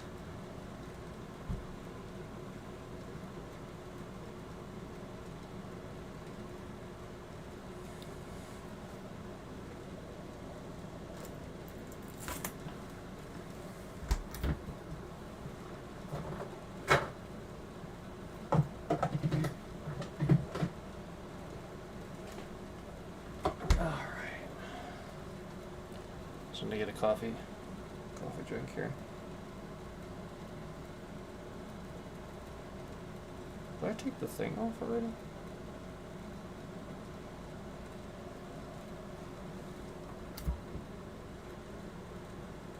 Oh no, these don't have...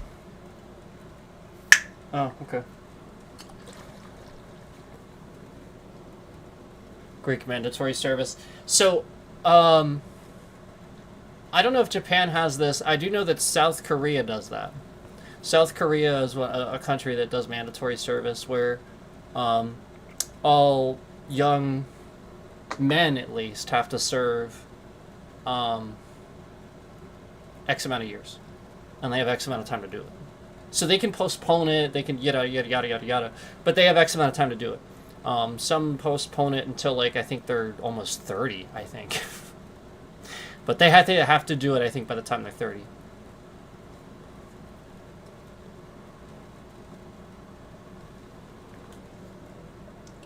Several countries. Yeah, there's a lot of countries that do that. I don't even know that it's like a few. I think there's actually a lot of countries that do that. Mandatory service. It's not a terrible idea. It's really not. You know, it's a disciplinary factor instilled systemically into your culture, where your people, you know, they're not going to get discipline and stuff like that from their education. They're going to get it in the military. And, yeah, like everybody says that. Some of these guys that are interviewed that talk about that, they talk about how definitely, like, they always knew that was the case, but it was the sort of thing where, like, once it happened, they didn't even appreciate, you know, how much it would, you know, change things for them, you know, just make them a different person and stuff like that than they were. But for the better, you know.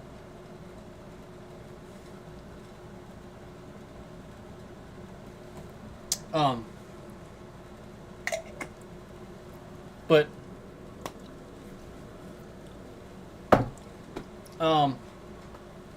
the trouble with...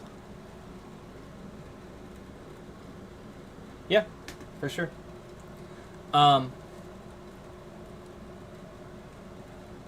North Korean soldiers started finding out the truth, I think. So you know how, like, North Korea is a authoritarian... Well, I guess they're totalitarian, right? That's what you'd call them. North Korea, you know, like, they force under dictatorship their people to just believe what they say and whatnot. And they lie to them about pretty regular things. You know, they think that over in North Korea that they're the world power, that they're holding everything together. And they're this tiny little country that, like, it's the size of, like, Connecticut. you know what I mean? And so, you know, it's not very big. Maybe it's the size of Maine. Okay, it might be bigger than Connecticut. Maybe it's, like, the size of Maine or something like that. I don't know. It's not that big. It's like, sort of like maybe an average-sized state, not even a big state in the U.S. So that's how big North Korea is, and they believe that they're the center of the universe. They're holding the world together. They're like the world's economy, the world's largest military. And they're led to believe this. They lie to them and stuff like that. And so, yeah. So some of the people that were in the North Korean military service started finding out firsthand, because they didn't think ahead when they... Like Kim Jong-un, he cannot turn down trying to make happy and friends with any other leader, any other one. Because they are in such a bad position with crops that they're looking for anything. So he had to help Putin out, and I guess they gave him some soldiers, and the North Korean soldiers, like, being on the lines for Russia, I think ended up finding out some of the truth just because Russians have the internet and they don't. You see what I'm saying? And then, like, I guess as soldiers, that like maybe some people were like letting them borrow phones and stuff like that, and they were just like sitting there, probably watching YouTube or watching whatever, off of the unencryption, and just they just get everything, even stuff we don't get that we're not allowed to see. They're gonna get that stuff, so they're just seeing they're just finding out firsthand. So basically, um you have to on mine, no, YouTube has been screwing me on my I filled the thing out a million times to get my super chats and my member only, and they don't give me access to any of it, even though I have the watch time hours and the prerequisites. They don't give it to me. I suspect that it's because of what I talk about, and they don't want to monetize that, which is again not legal because they have to make a statement about that. But anyway, yeah, and it's very interesting, isn't it, how they just don't make any statements. Basically, they were finding out firsthand because, again, they were just in that part of the world all of a sudden when they hadn't been ever, and suddenly realize how big Russia is. They're seeing a map of Russia, they're seeing Ukraine. Russia's the biggest country in the world. And they're taking over another country for more land. And they're probably sitting there, they're like, immediately they would have realized that. Immediately they would have looked at a map of where they came from. They would have looked at China, they would have looked at Russia, and they would have looked at Ukraine and went, huh? Wait. This is where we are. We're in Russia, and it's this big. And that's North Korea. So, wait, who's lying to me? You guys or North Korea? That's what they're going to think. That's it. Like, immediately, that's what they're going to think. They're going to see that map. And I promise you, Russia is just going to tell them the truth. Russia wants them to know the land so they they can properly take it over. They're not going to lie about that. So, we do this pretty often, but this is Russia.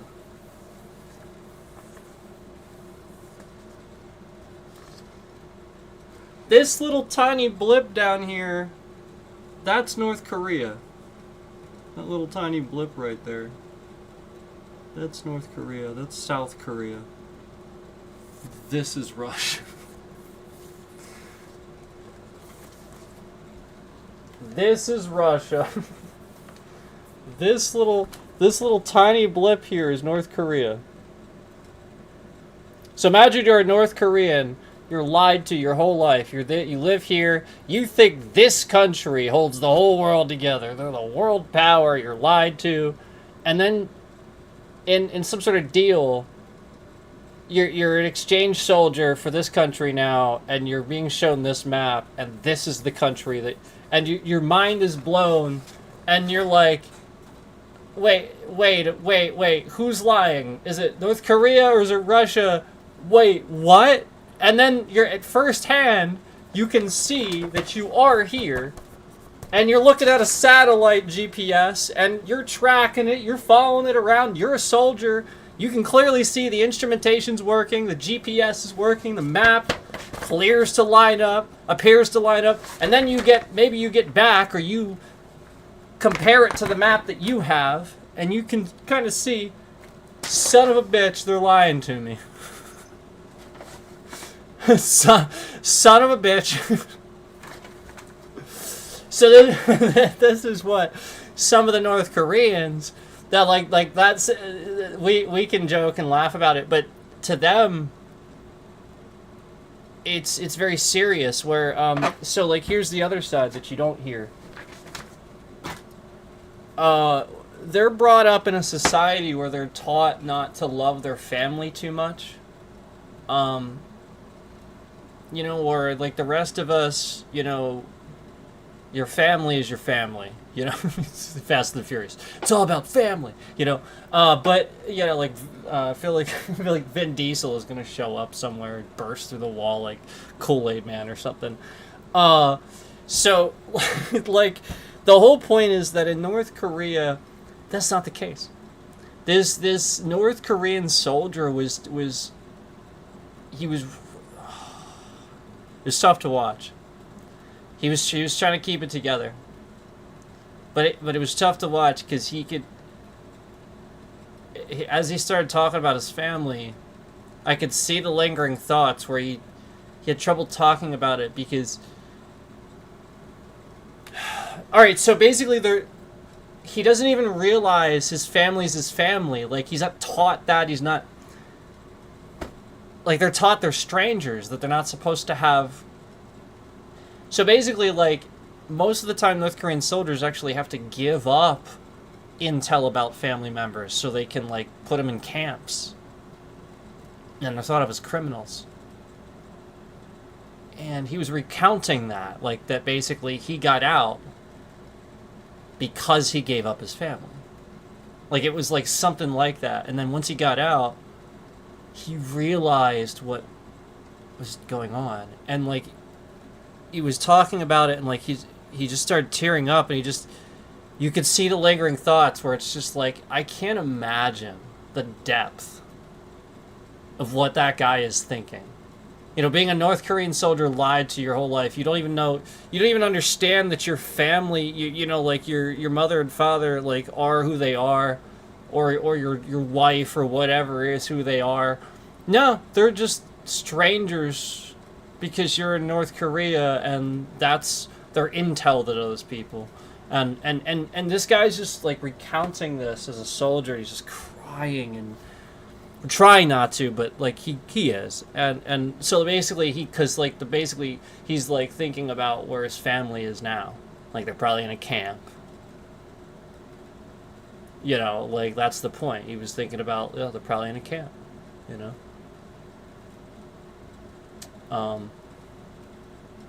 And so, you know, it's tough to see that stuff. Because, you know, like, you just see somebody that's already been through so much. And now he has the weight of understanding. He just didn't even understand. It's crazy to think about. It's crazy. Yeah, like, you're just brought up a certain way. You just don't even understand certain things, even as a soldier. That's insane.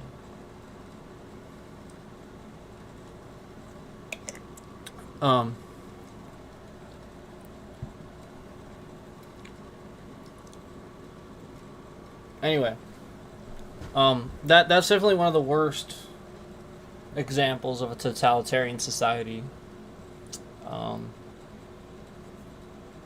And you know, that's where we are headed. You know, like, that's where the U.S. Like, we are seeing fascism firsthand unfolding in this country. And why communism doesn't work, and why fascism doesn't work, and how we're gonna relate this to modern day. So we're finally there. And again, it still doesn't work. And we relate it to modern day because we have so much psychological warfare going on the internet. We saw the person in here earlier saying what they were saying, trying to influence things already with the spam account. We saw that. That already happened in the stream for you to see. Okay? I'm going to show you firsthand what's happening on the internet. Now, I've talked about this before, but I'm going to go a little bit more in depth now. This is essentially botting. I'm going to talk about, like, botting and the seriousness of the psychological impact of botting, of what's happening. Because this is everything. This is the ads. This is the numbers. This is why they can do what they can do. So let me pull this up.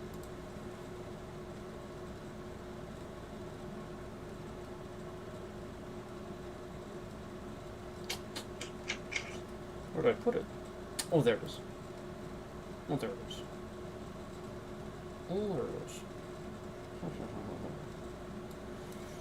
There it is. All right.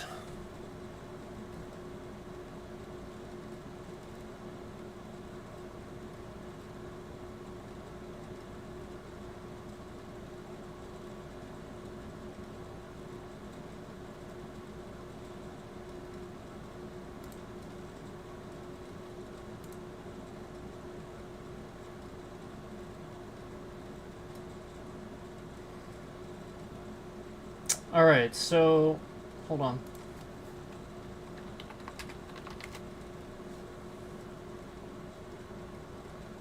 There it is. It's right there. That didn't take long. All right. Let me put it on the screen.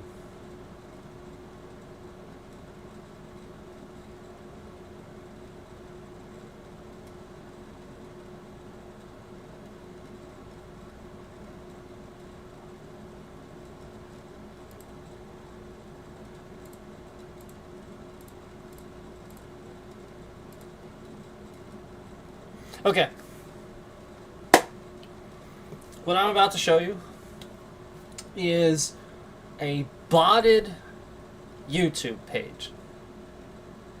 And I've actually talked about this page before.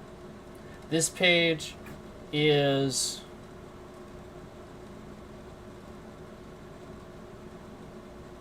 four months old. Should have taken that one. 4 months old. It was created back in May. And the entire channel has, you don't think much of it. Oh, 15,000 subscribers and whatever. I only have like a little over 1,000. But, oh, whatever, 15,000, whatever, right? That's probably what people think, right? But then across the channel, you look, they only have 55 videos, yet they have 3.5 million views across the channel. And it's a bot account. And it was created back in May. So we're going to talk about this, and we're going to talk about the danger of why this matters. You're going to see why, like, just immediately. But remember misinformation and what it is. And the more that you show up with misinformation in numbers, the more this tries to override what you can find that's true.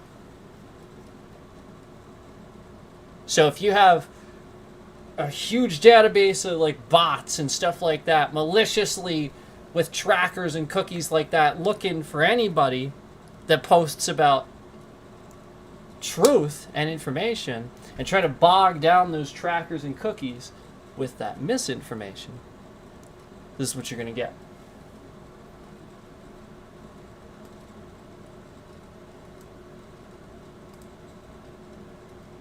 This is what we've been seeing. This is what I've been seeing. So here it is. This is... Oh, God, that's huge.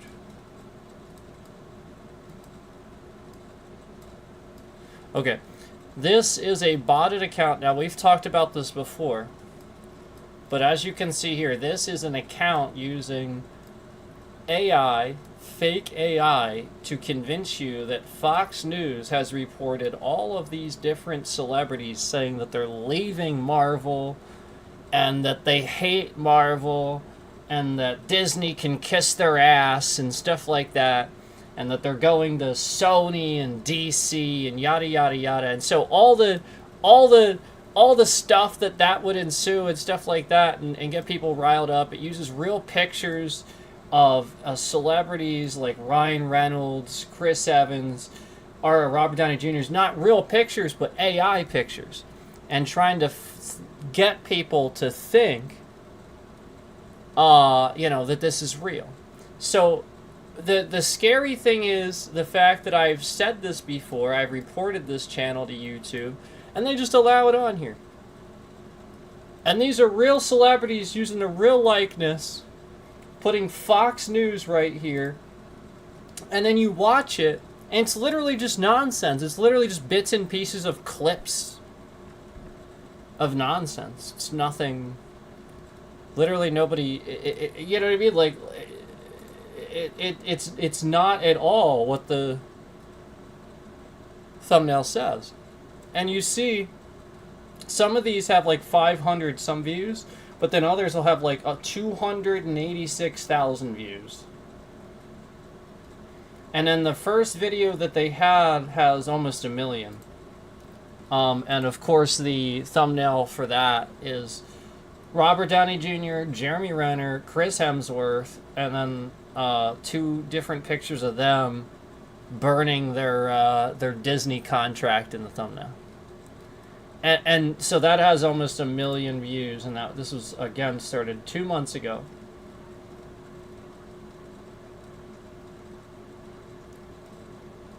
Now, the videos, it's funny how the channel is actually 5 months old, yet the videos start 2 months ago. That probably means they took some stuff down. They had to take some stuff down. Look, they're like using fake pictures of people.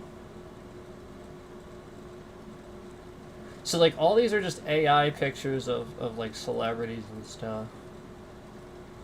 And like it's just a botted channel making up crap about celebrities leaving Marvel, leaving Disney, ripping up, like burning their contracts. Oh, here's the latest one, 6 hours ago, saying that Bruce Willis is dead. He's not. But I have personally seen this thumbnail. So like, let's look at this thumbnail, for example. This one here, this particular one, I have seen that particular thumbnail change like several different times. So I was gonna talk about this, and through the process of me like getting set up and standing here, and all that, I have seen this particular thumbnail change several times. Originally, it was it had Tucker Carlson on it. So I suspect whoever this is works at Fox News, works for Donald Trump, or whatever. You know, like how he hired Fox News people for his administration. Because Fox is all over this, yet nobody's suing. So I think it's Fox's way of creating fake news without doing it on their own network. They're doing it on YouTube. And I think that's what's actually happening. Or YouTube doesn't really give a shit. Yeah, you can lie all you want on YouTube. Even though they have a report button for misinformation. So this is what you're gonna see. And again, this channel has 3.5 million views.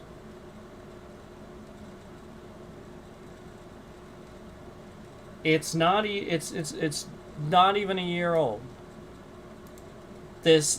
So basically, what you have to realize is all of these different pictures of people, give me my money back, we lost a legend, Disney can kiss my ass, these are supposed to tick you off. Yeah, the psychological impact is anger. They want you to be mad.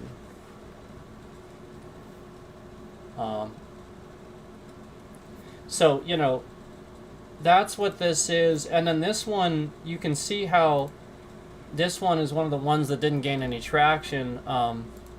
It has only 137 views, and it's 6 hours ago. But then, like I said, some of these,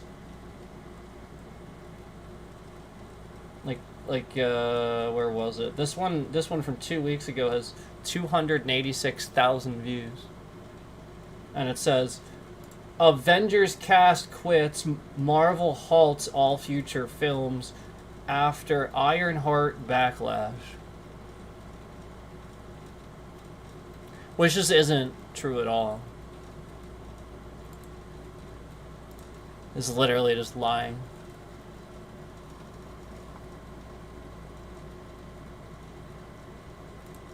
So, I have some botting of my own going on, where I just watched it happen, where I watched 3 concurrents instantly come in here and then not count. Where, again, the concurrent counter lies about the amount of people in here. So I saw a bunch of people suddenly flood in, but then it went back to 1 instantly. So it was at 3 and instantly went back to 1. So again, this is what YouTube has been doing lately to lie about the views that I've been getting and the views that other people have been getting. So this is the crap they're promoting. So excuse me when I have to correct even Linus Tech Tips and tell you I'm sorry.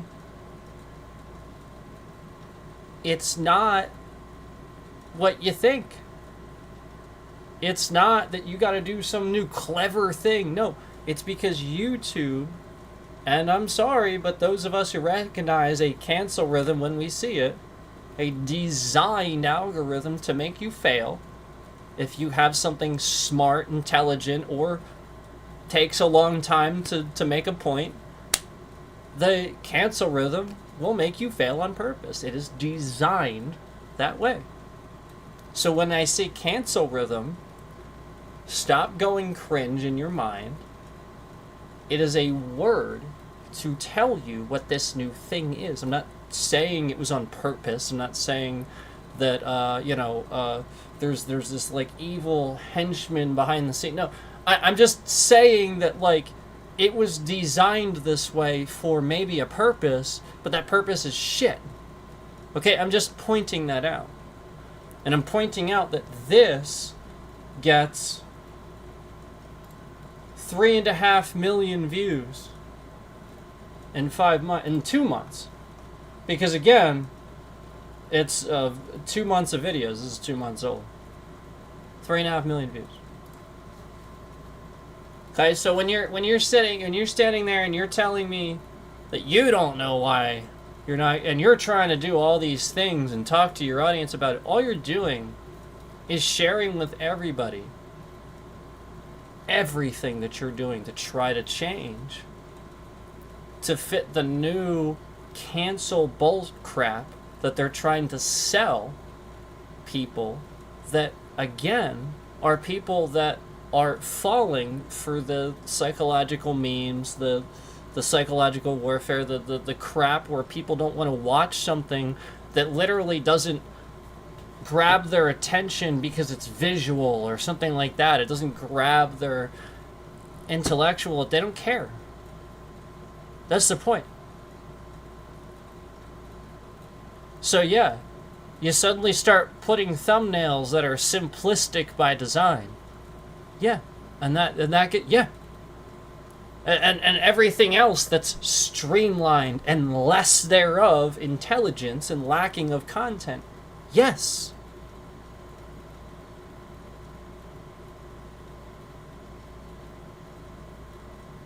You get this. You get top level botting. Where, again, I have seen this thumbnail change several times in the past several hours since it was posted. These bot accounts are sitting here trying thumbnails, trying titles via AI. And you think that it has anything to do with legitimacy? Where I'm sitting here for half an hour to an hour at a time, and I see people cycle in and out of the stream, yet YouTube's not counting the views. And then I've tested it and ended streams and just let it sit and end and say no views at the end. And done that just to see if it did. And yep, sure enough, they were willing to finish the stream and say it got no views, all while we watched people come in the entire stream. You're really gonna sit there and tell me that? All while not paying attention that I've been on here for years saying the same things everybody else is saying, except with a rhetoric that actually makes sense.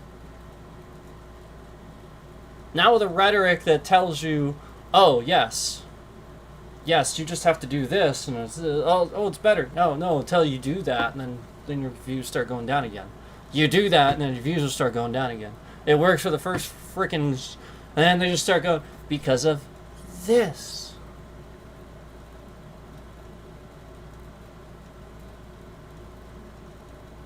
So, this plays a part because of botting, because of spam accounts, because of how prevalent this is. You have a war going on right now for the top AI, and it's doing crap like this, where they're just endlessly trying to... If they can essentially sit here and successfully get people to believe that a real person made this, mission accomplished. Like, that's a lot of what they're doing. A lot of what they're trying to do is be like, is anybody commenting? Is anybody saying a real person made this? Mission accomplished, if that's the case. That's what they're doing. It's governments around the world competing with us, competing with China. Literally, this is what they're doing. And especially when, just like me, you're somebody that's on here to help people with products, dealing with, computer parts and stuff like that. Where I could single-handedly come on here and show all these different creators how to make a decent build for streaming. And I could have done that. Yet single-handedly, somebody caused a problem for me that whole time. Anytime I was going to help somebody, suddenly I'd have a problem with that thing I helped them with. Suddenly, when I never had a problem with that thing, and then conveniently, it's that thing. They're playing psychological warfare.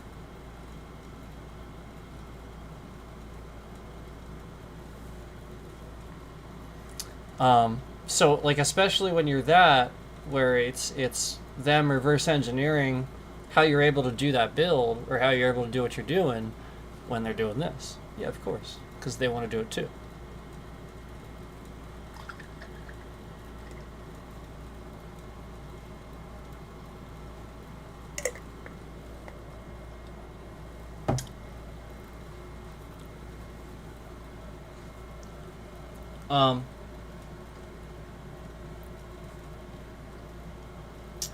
Chris said, last word, it boils down to hate and horrific acts, is what it is happening now again. Yeah, so that starts with that starts with this young generation, them being taught right, and then them being taught to, have those emotions, but then to not allow it to affect the decision making. Like education.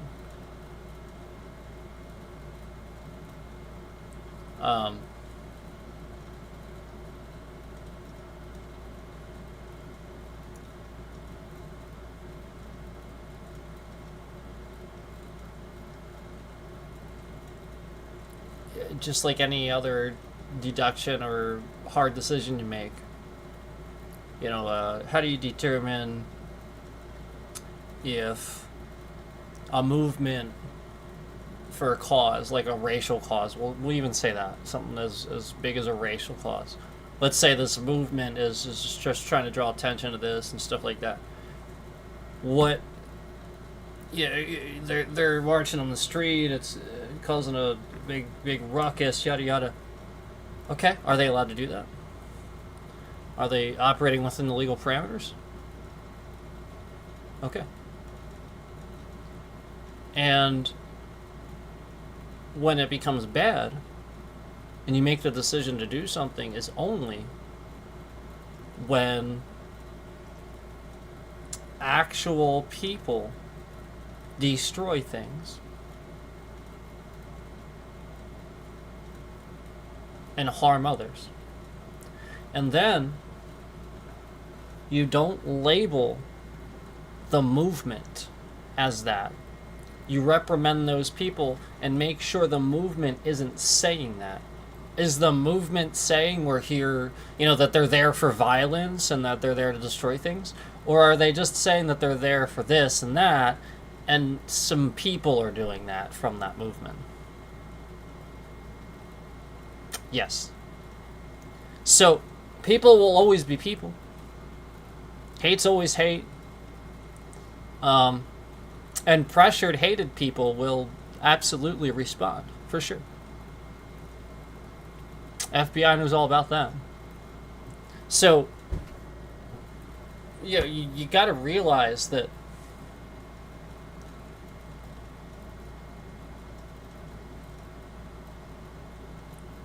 there are right and wrong answer to these things. Very, very quickly, there is an ethical right and wrong answer. And just like off the top of my head, I can give you an ethical, simple answer to how to deal with that. Like again, if you had people protesting in California and stuff like that, like I just said, okay. But again, you don't label the whole group that's trying to go against the cause, for that. You just label the people doing that. You brand them as criminals. Because it's just chaos. You don't say it's this. That's Trump that's doing that. That's Trump that's signing bills and stuff, trying to get you to believe it's wokeism. It's some sort of thing. See, that's what you should have never done. You should have never labeled it as a thing. It's not a thing. It's just a changing with the times. So if you don't change with the times and you're resistant to that, yeah, you're probably a fascist. This one's Nazi Germany or something like that. Like, that's the point. You want to live in these these times that weren't good. You're not telling me you want to live in the 90s when things were great. No, you want to live in these weird times.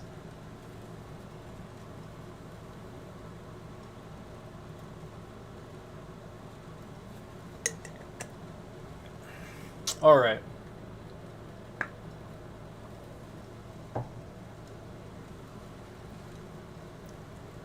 So this is some of the craziest channel botting I've seen. But the fact that they can use like real people's pictures and stuff like that, and just it's unbelievable.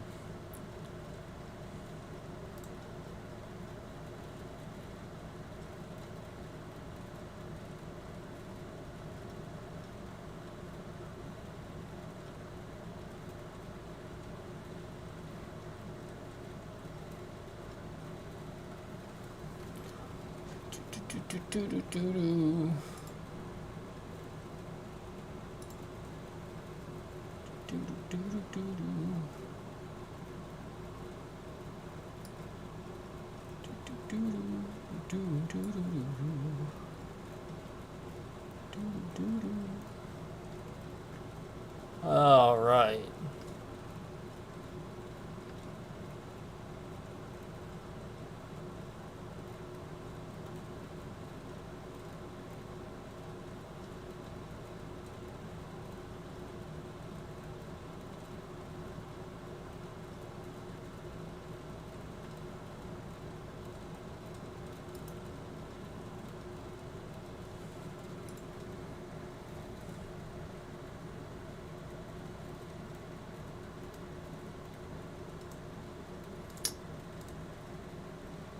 So we're going to talk a bit more here.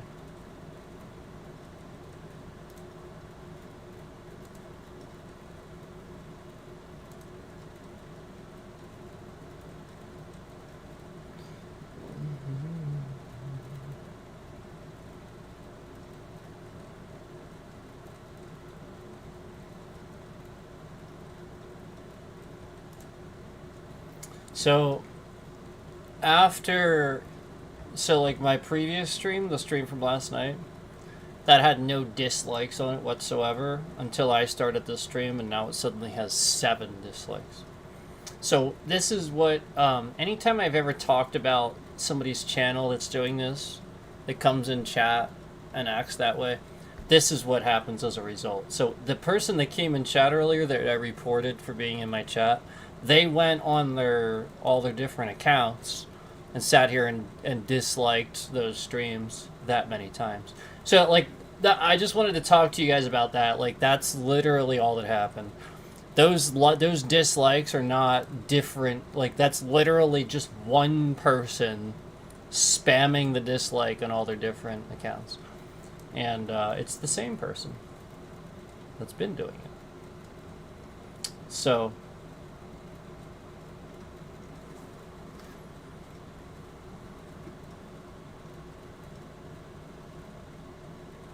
yep, 7. And then this stream has 13. So there wasn't any dislikes on the stream from last night whatsoever until I started this one. And this one also has 13 dislikes. Interesting, isn't it? There is a scammer that's been disliking this stuff, I will tell you, that's been showing up and has been getting blocked a lot.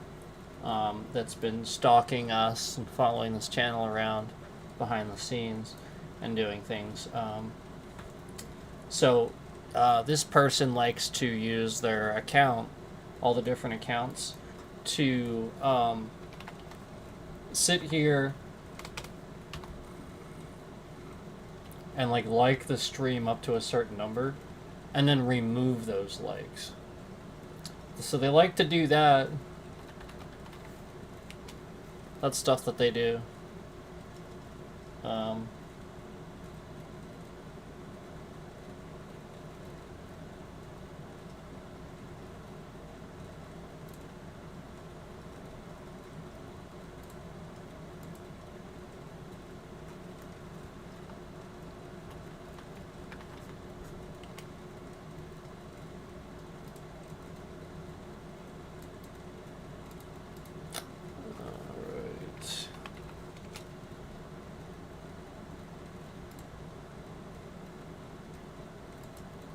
One second here.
Okay, so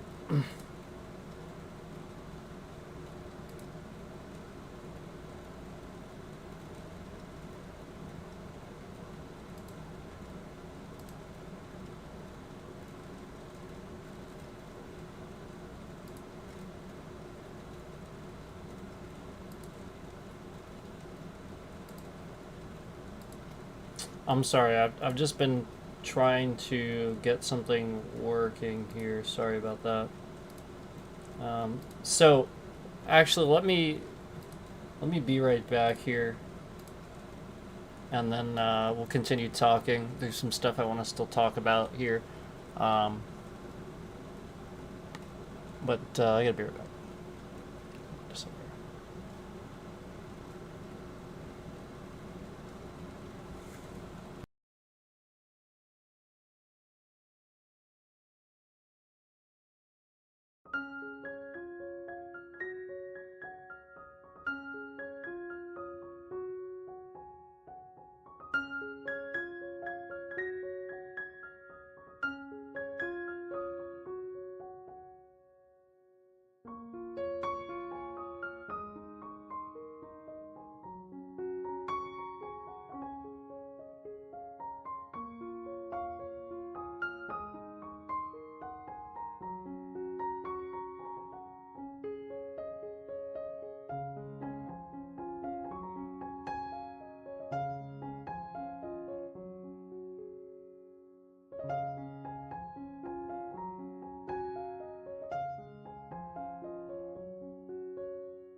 Hello, everyone.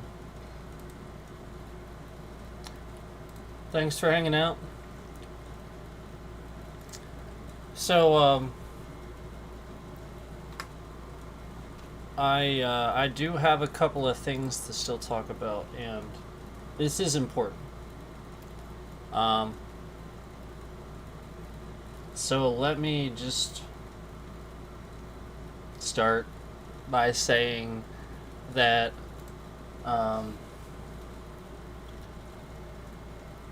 anytime we have people that show us an answer, what the answer is, and they're speaking out against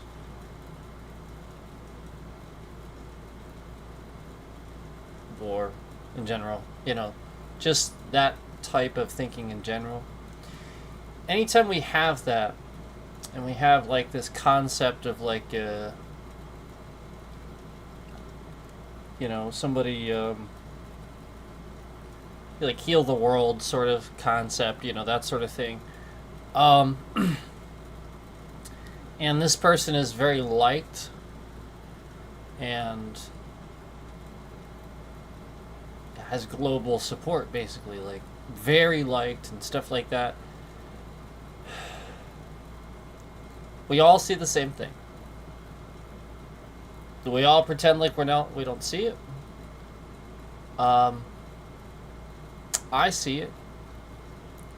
Every time somebody comes out that is coming out with the word of peace and love and spreading joy in humanity, this person doesn't seem to stay alive for much longer after speaking like this publicly. And again, it's somebody that typically has, again, global support, somebody very important.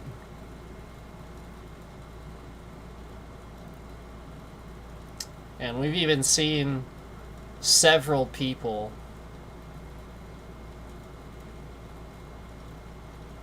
around that one person that might even agree with them suddenly, no longer alive anymore.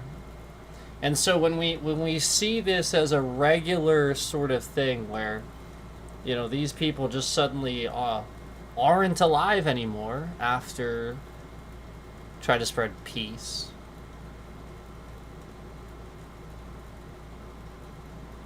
and are otherwise just peaceful people and stuff like that, suddenly, oh yes, this great tragedy happens,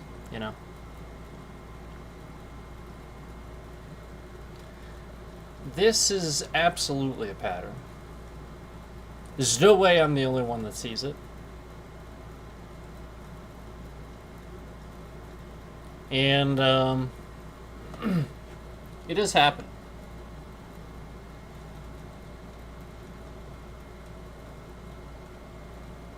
And I do think that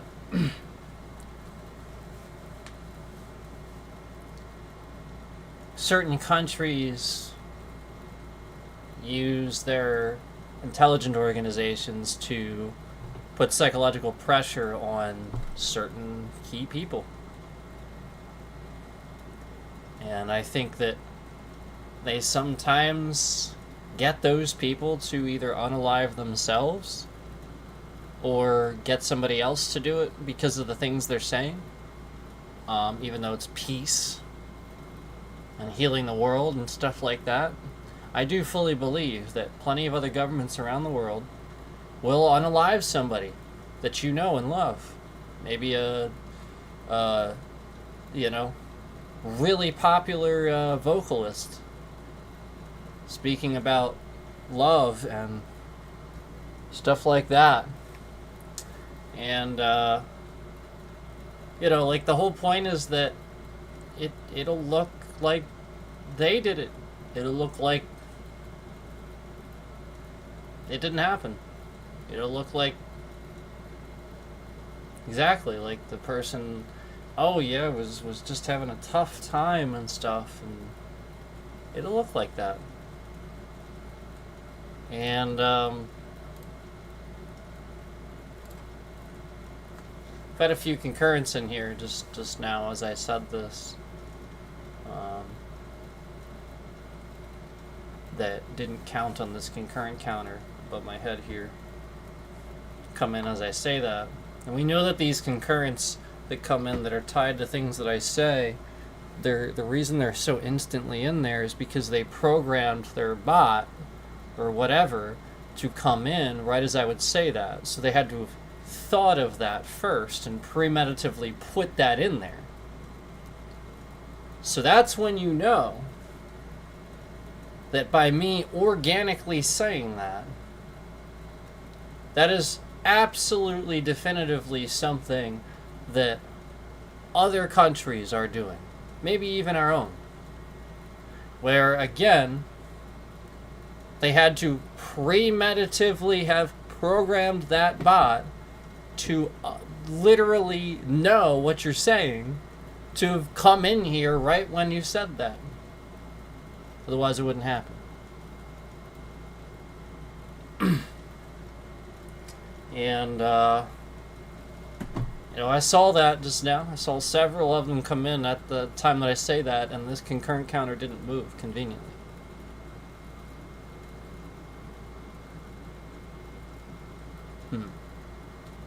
Right as I was saying that too.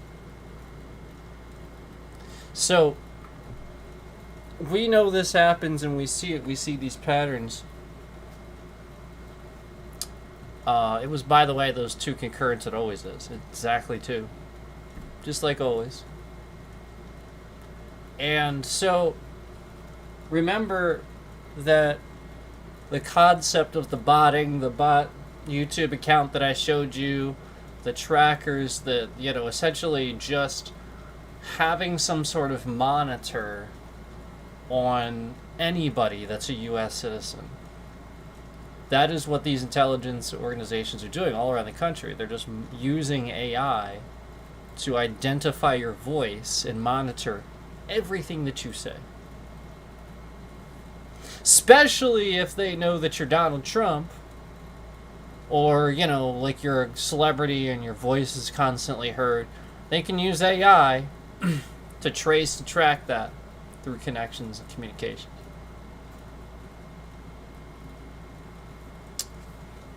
So, this is what's been happening. And just as, like earlier, when Charlie Kirk is unfortunately killed, all I heard was that he was shot, and I wasn't seeing an update that he had died, and somebody's in here trying to spread hate and use that. Actually use the fact that somebody was killed and is in the hospital for hate. Coming in here and saying sick and stuff like that, and trying to force some sort of feeling out of that where we're forced to feel the way that they want us to feel the very second that they come in and say what they want to say, that we must feel that way. We don't even know if it's true yet or not. It happened 15 minutes ago, and this person is coming in here forcing hate. Oh, you should feel angry at this. Yeah, that sucks. Somebody was shot. They died. Again, spreading hate and being hateful. Don't know why you just instantly would show up in somebody's chat except to have that narrative. So just as I just got done explaining how there's somebody there to psychologically pressure somebody and stuff like that, somebody that I'd be speaking about these things, healing the world, you know, trying to do the right thing, trying to spread love and stuff like that to the world, and they're good at this, suddenly isn't here anymore. This is a pretty often occurrence. Like, how often is pretty often. But the good people that talk about things like that, that those things happen.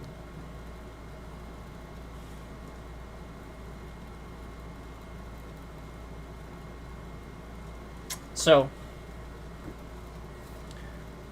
use that example of that person coming in my chat with the account they had just made today. Not even a legitimate account, not a legit name, just a random name, a random account they made today of somebody that had been basically assassinated on the Republican side of things. So basically they're killing off their own people just to do this. Just to have people come in chats and have a reason to get people to hate the Democrats. Literally, this is what they're doing. They're literally killing off their own people just to do this. So yeah, when you come in here with that hate, instead of calling it what it is and being responsible, that's the way I'm going to perceive that. I'm going to perceive that as you are doing it. You did it. You killed that guy.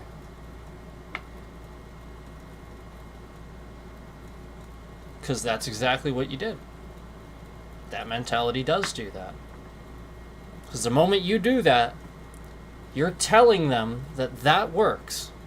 You came in my chat and you acted like that. I also did some research and found tons of other streams right now in the YouTube live feed that are talking about this, and specifically mentioning that it's, you know, sick and stuff like that, exactly in those terms, just like we saw in this chat.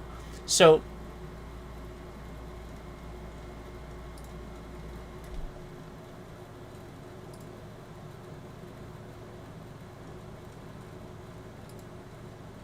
when we see that, and we see that so immediate, again, 15 minutes had gone by since it was confirmed. That's it. And he's in my chat with an account made today. Random name. And he's coming back and forth still. Because I'm not getting any views, and this same one concurrent that's above my head is constantly coming in and out, in and out, in and out.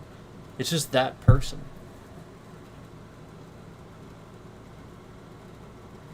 I dare say it's the same person that's been stalking and harassing my channel, just doing this stuff. So that's the point. Oftentimes that's the point. When you see all these bots, all these people that think this, it's often not.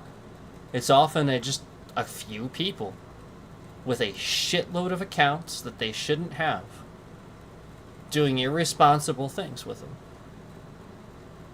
Trying to spread misinformation and lies. Because they know that they don't have the numbers. Just like redistricting Texas in the middle of the decade when it's normally done at the end.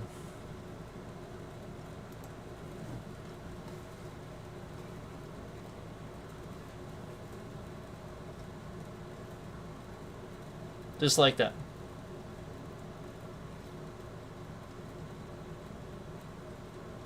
So we constantly see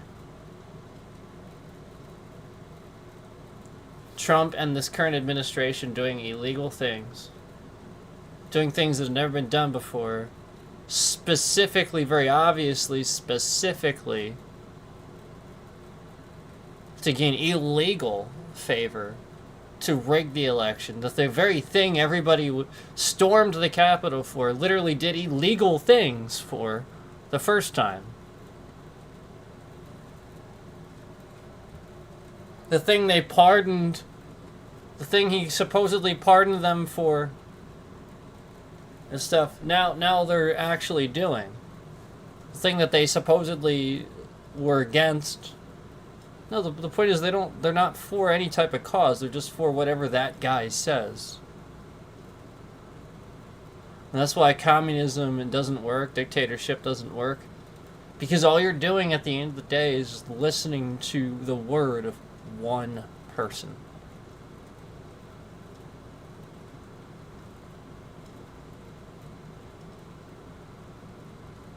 One person is wrong. So a lot of the time. There's a good number of people that are just wrong about a lot of things. Especially somebody that's rich and always had somebody to do things for them and doesn't know actually how things work. Especially that person.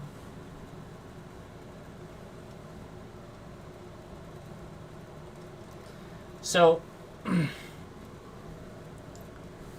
relating it to modern day and stuff like that, we talked a little bit about this earlier, but you have to realize that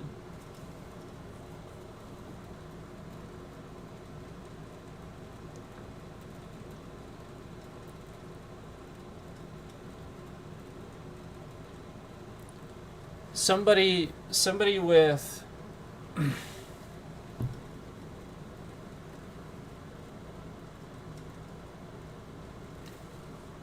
billions of dollars and stuff like that, they claim to have and whatnot, they don't necessarily have that. You know, they have assets, and there are a lot of this credit and these loans and these things because they're a billionaire. That's it. So, just like, let's relate this now to a smaller level.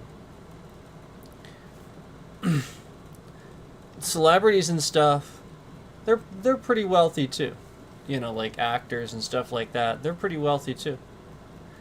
And you know, they oftentimes get this brand, you know, like that they're elite and stuff like that.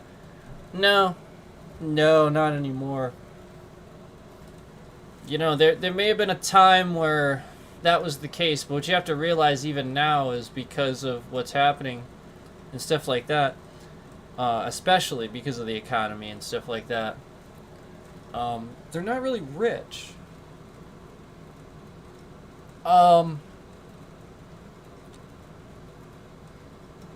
Okay, so if you live in Beverly Hills, let's say you live in Beverly Hills, do you have any concept for how much it costs to rent a house, let alone purchase one in Beverly Hills? So if you want to be central and you want to be Hollywood, you got to be there. You must, right? So you have to do that. You have to follow the same motions everybody else did. But now it's a certain standard of living, and that costs a certain amount. So you have to sort of go through those motions, but then at the same time, you don't have the means to do so. So let's say you finally do. You're a big celebrity now, and you finally made let's say you made $15 million off a movie. Okay, what you don't realize is that those people then buy a house. So a house that's $4 or $5 million, now you're paying shitloads in taxes and property taxes and stuff like that. So you buy the house and you pay a bunch of money in taxes, and now the $5 million house is actually $8 million. Okay, so now you have $7 million left of the $15 million you made off your movie. But you have a house, right? Hey, you got a house. Now, because you live in Beverly Hills, you got to pay the ridiculously high whatever it is to live in Beverly Hills tax. You got to pay the thing for this and this and this because it's where you live and stuff like that. And that's really expensive, trust me. That is just... And that doesn't change because that is what it is, because the cost of living in that area has to be what it is for that area to continue maintaining. Like, you know what I mean? Like, they use those budgets and do them. You know, you want to get into government and you want to get into that stuff, then do it. Otherwise, be quiet, because you don't know what you're talking about. You know, those budgets are what they are for a reason. And so you have to, again, do that. So you pay that, you pay that, you pay that. It is what it is, you know, the school tax, the this and the that costs money every year, you know, like it's all factored in. So you do your budget, and your trash is more, just everything in Beverly Hills, because it's freaking Beverly Hills, costs substantially more than pretty much anywhere else because it's freaking Beverly Hills. Everybody wants to live there, so they can rationalize charging that again, and things do cost more to keep it at that maintenance level, just as a business, just as anything else does. So again, you have more people, you have bigger numbers, the bigger numbers come in. So you made $15 million off the movie. Now maybe you have like reasonably like $3 or $4 million left, ish. It cost all that just to get settled in. Now you have $3 or $4 million to live on, and again, you started with 15, and now just to get settled in, most of that's gone. About 75% of that's gone after getting settled in, right? So now you're rationalizing the cost of living on what's left, and it's like, well, if the cost of living is any indicator of what I spent just to get settled in, you get what I'm saying? Like, it's going to cost more to go to the grocery store there. It's going to cost more to buy other things there, cars, clothing, whatever, you know, the economy in that area is what it is. So just because they made a whole bunch of money off of a movie doesn't mean the shit in their area still isn't stupid expensive. Trust me, if I go to the mall that's 30 minutes away, things are drastically, noticeably different in price. The same things are drastically different in price versus the stuff that's like up near Philadelphia and near the city. It's like half.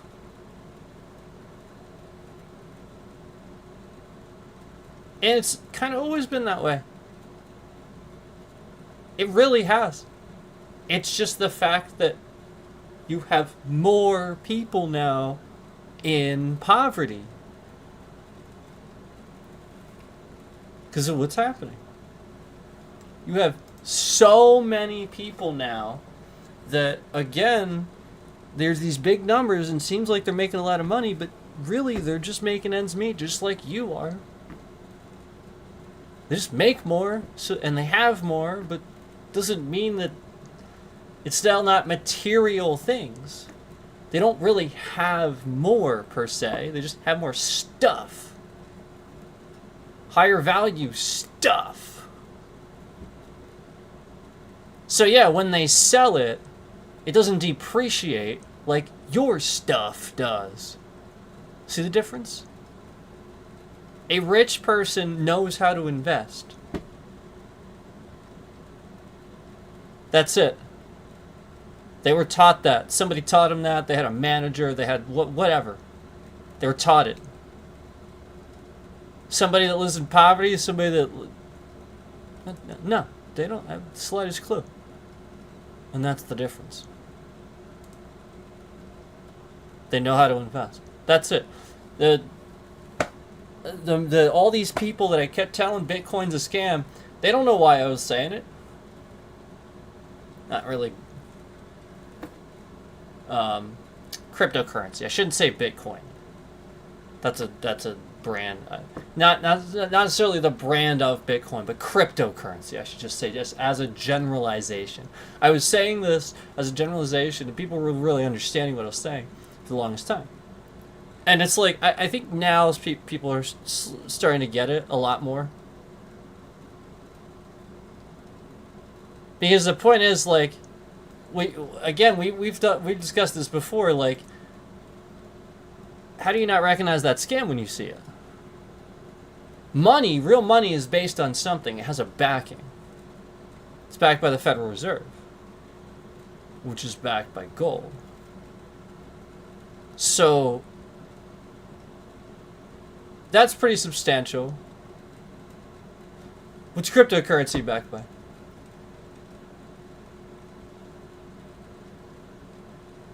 It's not money. It's not. Okay? So, like, that's what you have to rationalize. Like, it just happened one day.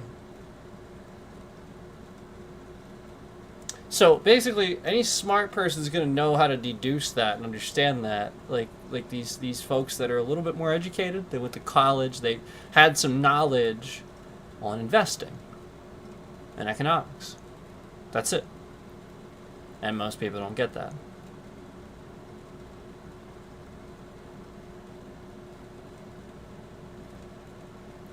And I saw even growing up a lot of public school systems getting crap for trying to teach kids about economics and politics. And that's when you got to question. Always question that.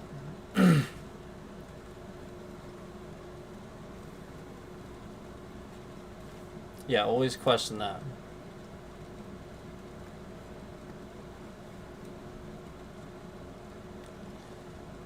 And then,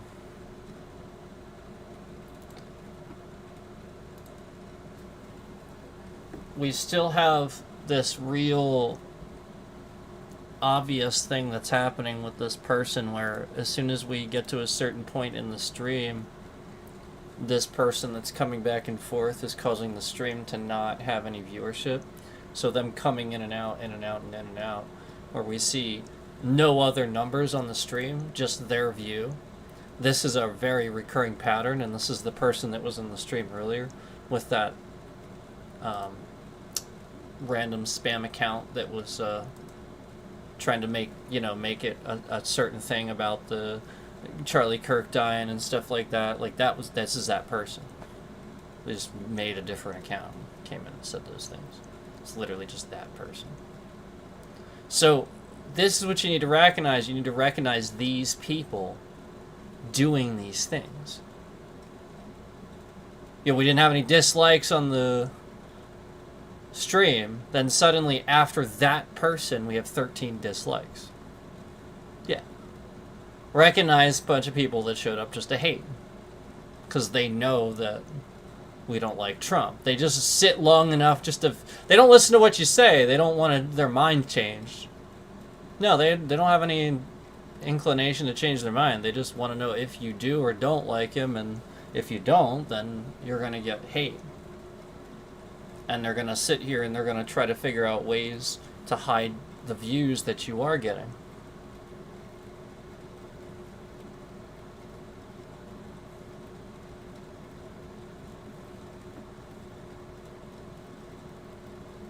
I was scrolling through chat. Not chat, the swipe feed. Sorry, I was scrolling through the swipe feed and I saw somebody standing in their kitchen in some dump wearing a white fucking dirty ass white shirt talking about the same subject, talking about this Charlie Kirk thing, calling people sick and stuff like that. And he's got all these likes and he's got this constant viewership. Nothing intelligent being said, just mindless declarations of that's sick, this is sick, and stuff like that.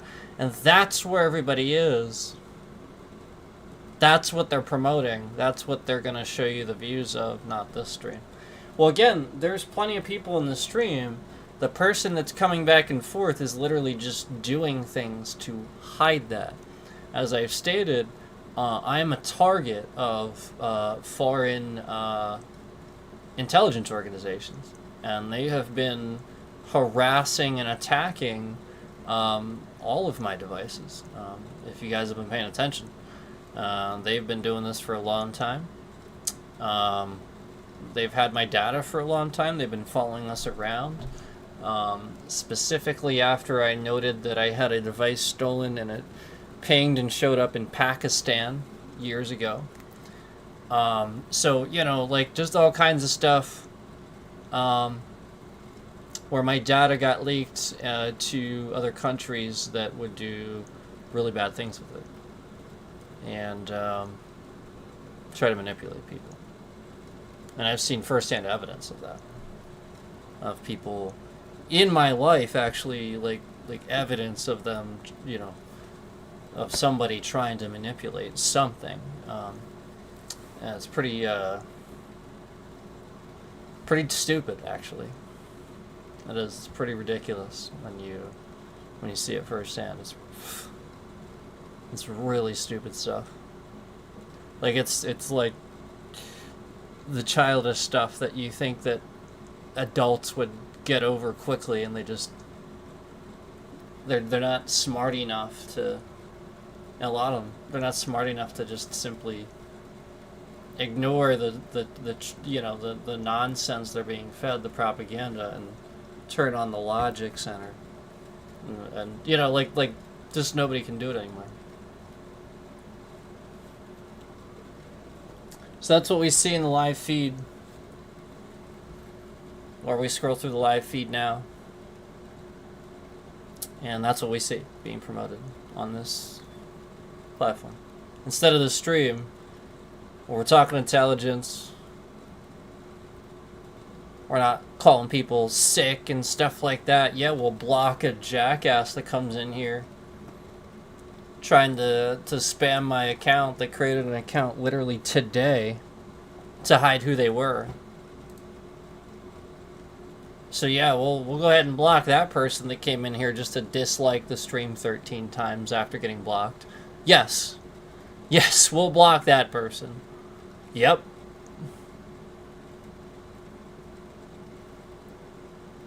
Yeah, most normal adults wouldn't care if they got blocked. They'd probably think it's funny and just not watch the streams anymore. Or be like, oh, well, that sucks. He blocked me. I guess I can't chat anymore. They wouldn't be all like really sissy about it. Like that's the point. Like that in my opinion, like that's the emotional side of it, where that person acts very emotional and like they just can't control, you know, their emotions. Where, you know, they have to be seen and have to be heard. They're disliking things and they're showing up in chat with alternate accounts. Like they're actually sitting there every single day wasting huge amounts of time creating accounts just to screw with people. These are emotionally messed up people.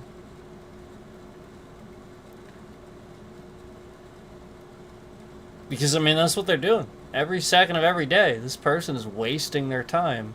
Instead of bettering themselves, instead of figuring out some way to better themselves and better the world, and, you know, like, make money in some way, or do a job, whatever. No, they're just here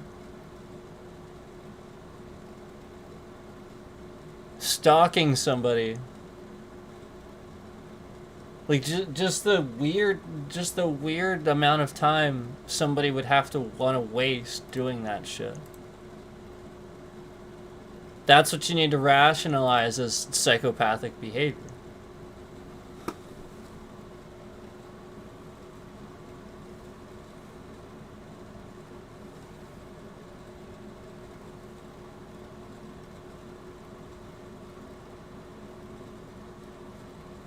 Notice how when I talk about this person that's doing this for a long enough time, exactly 2 concurrents come in here?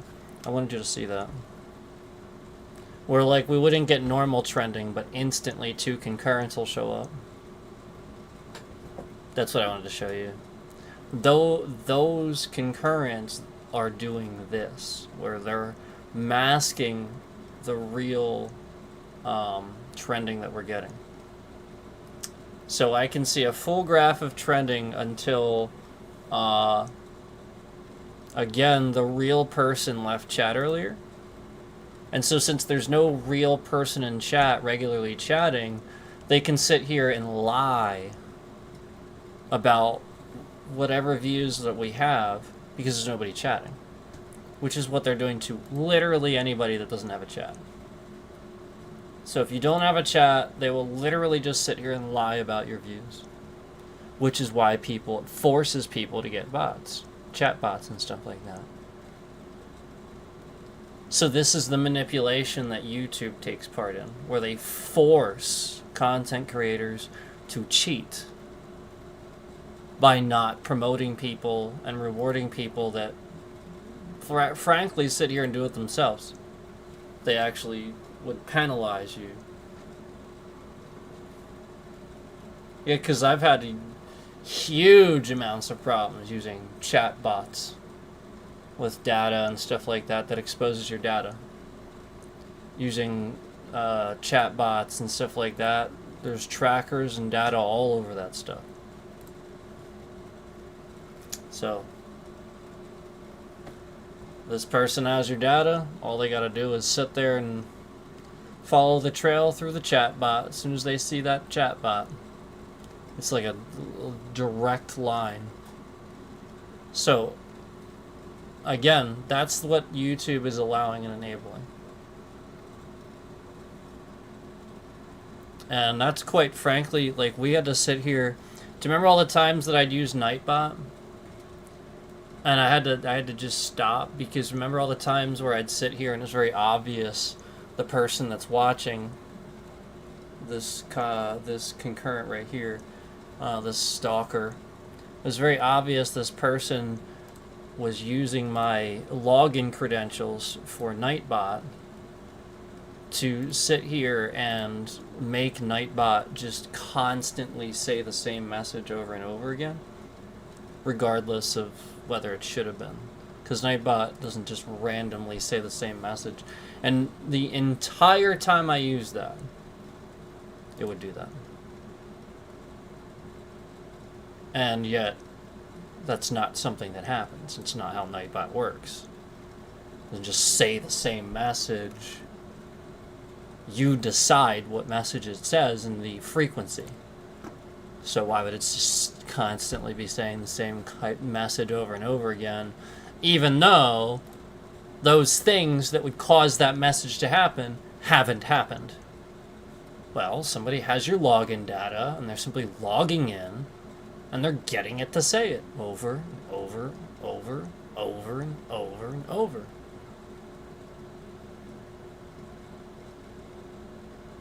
They can also run scripts in chat and get your chat bot to say things that way too. They can simply do this with streaming software. And that's how unsafe YouTube is. Simply having the ability to have access to YouTube live streaming and a streaming software. They can run scripts in your chat to track what you're doing. And that's very serious. That's why this person disappeared and hid their channel, because YouTube was so stupid that they didn't block them all at once and like they should have. They just let it happen and let this person hide, so they couldn't do that. So now this person just sits, on basically just bot channels that they just created today. And they could just sit here and hide as this person, and this person, and harass whoever they want, because YouTube didn't remove somebody that was literally doxing my street address for an entire year. And doxing, what I mean is, again, they had my street address just typed right on their YouTube page for an entire year in the title of a video right here on YouTube.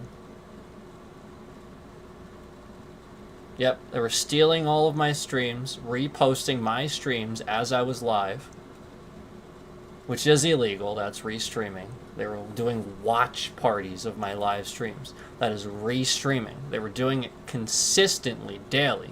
That's restreaming. This person took all these pictures of family members from my Facebook, from various Facebooks. They figured out who my family was, and my Facebook's all private. You can't find it through me. So they got it through another family member, somebody that's not very smart, that talked to this person, gave them information, foolishly, because again, that's what they do. They're a scammer.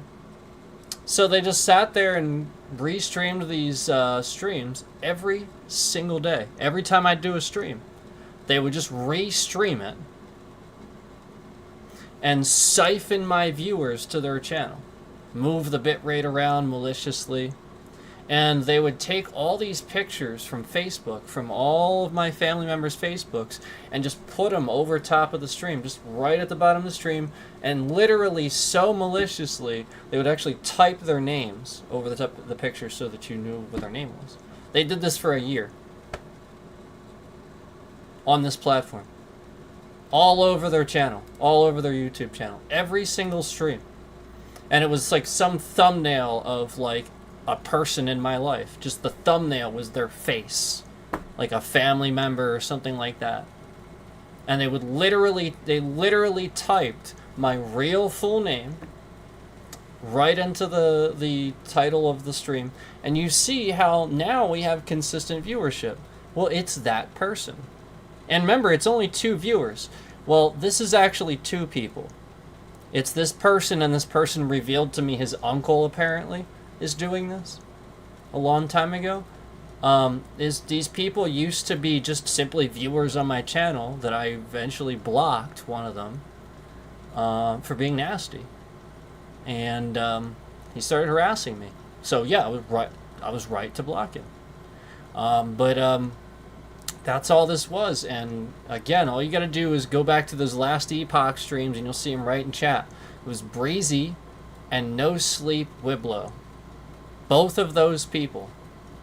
No Sleep Wiblo has been the one that's stalking and harassing, though. Apparently that Breezy person, though, plays games with him, knows him. Yeah, they sit and play Steam games together all the time. And those are their online names and stuff like that. Those are their names. And this person was on here in chats on YouTube, literally just typing my street address and my full name and creating all these alternate accounts, just like you saw somebody come in the chat earlier on a fake account with a fake name. That's what they would do. They would make one pretending to be one of my family members and consistently come in my chat pretending to be a family member, typing as if they're them, with their picture and real name right there on the channel name. And YouTube just allowed this, enabled it. Yeah, their systems are so bad, apparently, that it just allowed this. No. That's on purpose. YouTube likes that.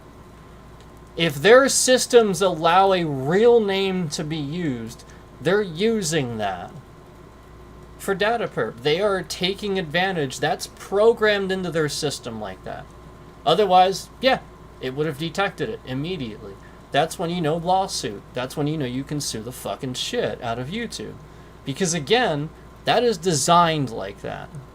You should not be allowed to just type somebody's real name as a channel name. And then their picture is right there. The AI and their systems can detect that. Oh, it can. especially after I had been reporting it for literally that entire year. And they had all these reports. I have all these emails to prove it, to prove that they did nothing.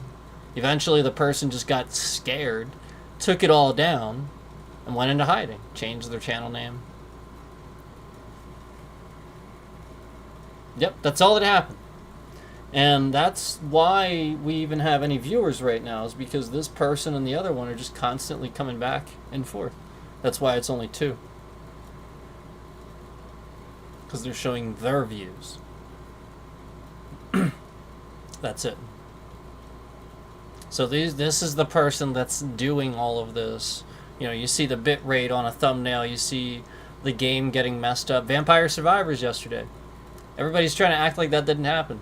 We live had this guy literally destroy Vampire Survivors. Live. They broke the game. We're not talking about something that like maybe it happened. No. We're talking about definitively they broke the ability to stand there. Yeah, I'm literally just standing there, and my character isn't collecting XP orbs. Yep. So basically making it so that I can't do the stand still challenge or something like that, where I'd have to start the map and walk around first, and then they start working. Is that supposed to be? And again, initially it works. It works for like the first few seconds, but then bam, just a glitch where... And it was fine earlier in the stream. We're literally doing it no problem. We've done this tons of times before. We have uploads proving that we can do this. Yeah, we've done uploads proving that we can do this. We have other people proving that they can do this. We've seen people do the standstill challenge. That's the point. The point is, if there's anything that's promotable that would get views, this person does something to prevent that from happening. Does something to try to remove that from existence. And that's what you're seeing. That's all you're seeing. Just like right now, I watched as this person's constantly coming back and forth. I should be gaining views, yet I just watched a view get removed live, just now. I watched it happen just now. So this person's coming back, we should be gaining views, yet I watched as a view came off live just now. Just removed, just subtracted a view live from the view count. So there's your proof right there. And YouTube does this right, plain as day, right in front of you. They don't remove these people that they're very obviously using to do this. I mean, we've been investigating this for a while, and I have a lot of evidence that YouTube is literally just hiring this person to attack people. A lot of it.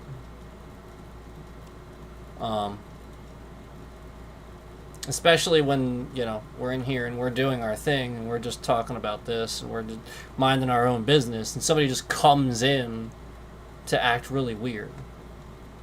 Yeah, that's YouTube. That's YouTube's problem, not mine. And that has destroyed my chat.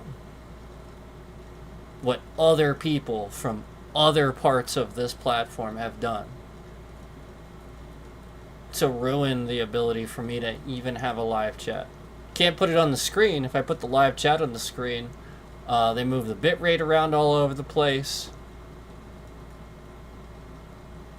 The stalker causes a problem for the live chat. I can put it on the screen anytime I want, but if I do, this stalker causes a problem for the stream. I can't put it on the screen. And that's why they broke the Prism app, because the Prism app, they know I can put it on the screen. So they break the entire app, just specifically so that I don't do that.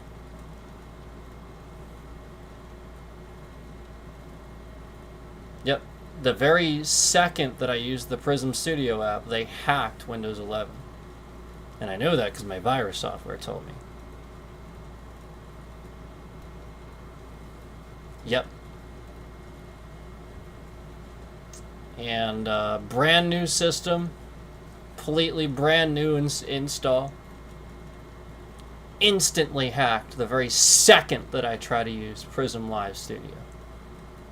Instantly, the whole system freezes right on stream, right as I'm literally using it.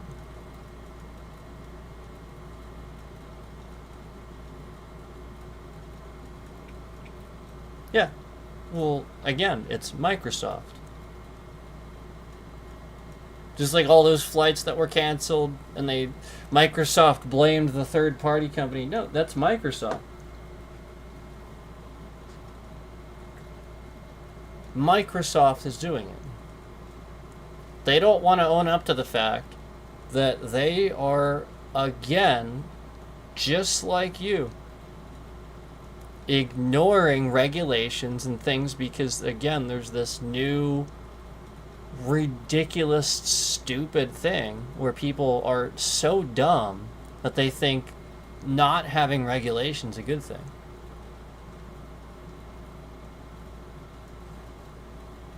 It'd be like saying that you think it's a good thing not to have speed limits.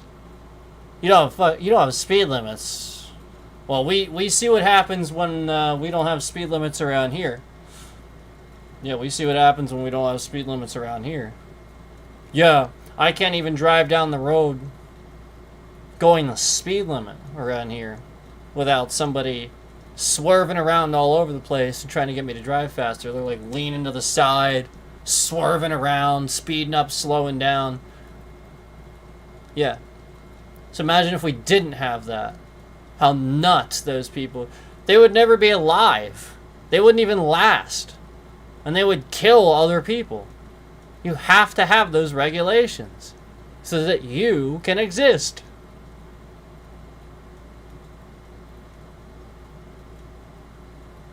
So, time and time again, it's just like that, where we see these organizations like TrashTube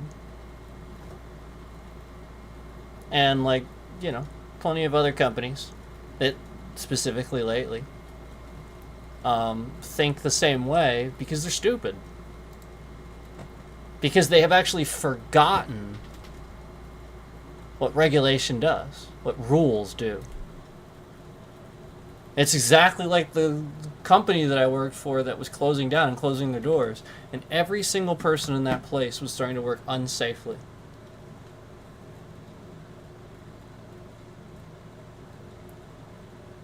Injuries were going up too. People were cutting corners. People were just doing unsafe shit all the time.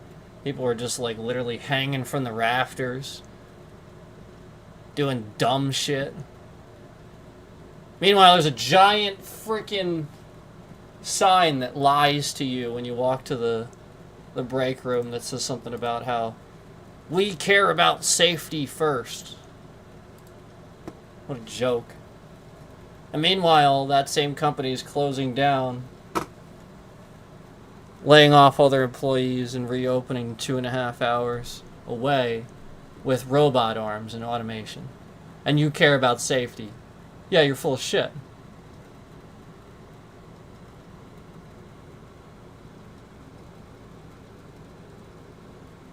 That's that mentality. That's what it is.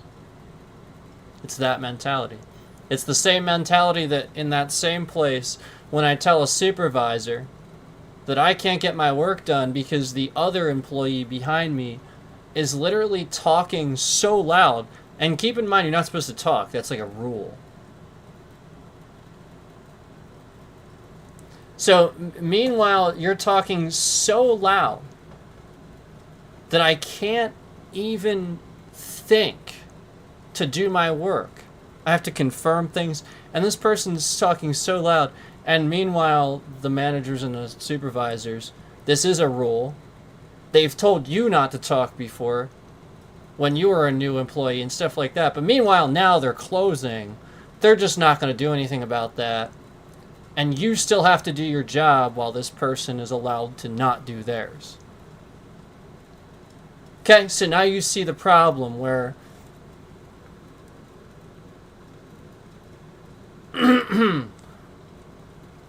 Alright, and now we have somebody in chat making threats. Your day will come. This person made a threat. Uncaring. You're back. You're. Wait. This person's back?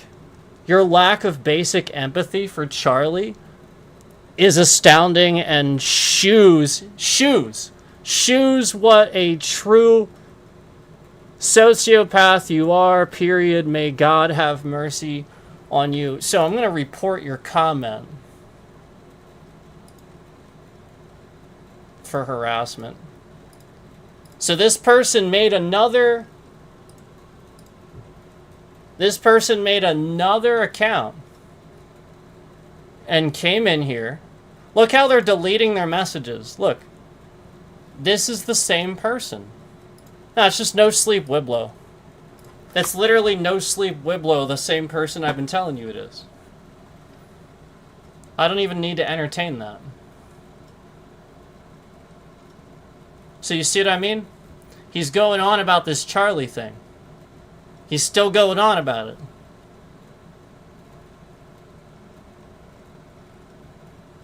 He's literally still going on about it.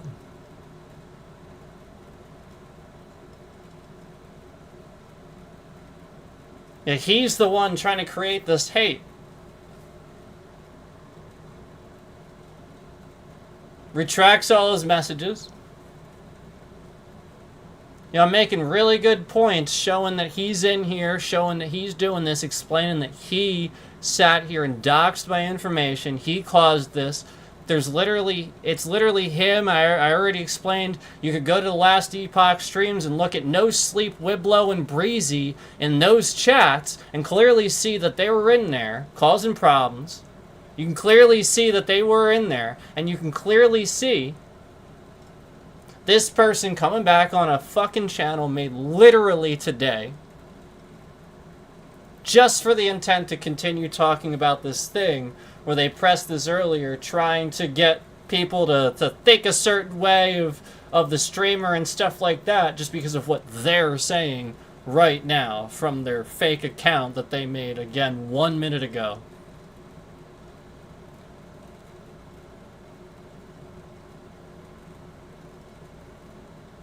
So again, that's not a real person. It's just No Sleep Wiblo. The same stalker that's been causing problems for my channel that YouTube didn't do anything about. That has broken federal laws all over this platform for years. Did you know? A lot of people don't know this. He doesn't, apparently. There are federal laws. It is a felony offense to stalk somebody, especially online. There's entire YouTube videos of people going to jail for a really long time for felony level stalking. It's just the fact that you're here every day in chat, every day, trying to be present and be seen and be talked about, be known. You're stalking. You want to be on my mind. You want to be seen. You want to be talked about. You want to be known. You want to force yourself into my life. Because this is what you've done. Yes, you do. Because you doxed my address all over this platform. So they just typed that message, "I know where you live," in chat. I want everybody to know that No Sleep Wiblo just typed, "I know where you live," in chat. Type it again, I'll pin the comment.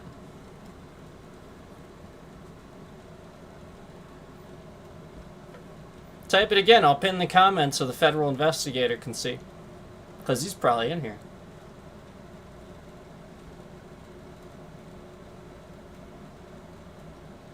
Like, I can almost guarantee he's in here at this point. I've said your name enough times. Enough people on this platform have heard No Sleep Wiblo now. Enough times. We all know. We all know that all you do is stalk people and impersonate people.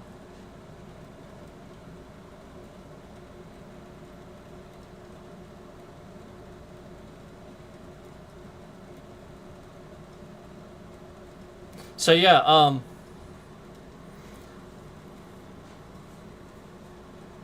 this piece of trash has made death threats, has caused problems for family members of mine, actual real problems for other people in my real life, and this is just a person trying to force themselves into my life on YouTube, as I've said, and they're taking over the stream now. So we're proving, and we'll be going all through this in the courts later when we talk about this later, and we get to this point. But you know, it'll be very obvious that this person lingers around for the duration of the entire stream and thereafter, and again tries to follow me around the internet and use my data to spy on me and figure out what I'm doing at all times. So again, stalker. Just like, again, after that day, my car, all those warnings, all those things started going off conveniently after we saw the same symptoms that my game had last night, where the actual FPS of the game suddenly and drastically dropped all the way down, even though it hadn't been doing that. And then the game had that glitch and was broken. And the same thing happened to the stream, where the FPS doesn't drop. Doesn't make any fucking sense. Well, they were uploading a malicious file into the device. And then conveniently after they did that, my car started going crazy. Right after that, right after the stream was attacked, while streaming, ABS light, traction control, all-wheel drive, all this stuff just starts going freaking nuts. All the lights turning on and off, the car saying it's on, off, on, off, on, off. Things that were never a problem before, all of a sudden, bam, instantly a problem. Oh, this person, this terrorist, is doing it. Right here on YouTube. Admitting that they know where I live. Right in chat.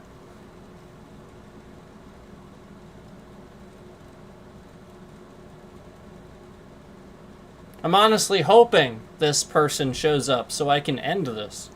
But that's the point, they won't. Yeah, they're literally, like, they're doing all of this remotely. That's the point. If that person, No Sleep Wiblo, actually showed up, I would literally just beat his ass and turn him in. So, like, that's the point. Like, the point is this person can't actually, he's been doing this for, like, years. So he knows that he can. So he just sits here and remotely screws around and causes problems. It's not no... Yeah, I believe you. Yep, I believe you.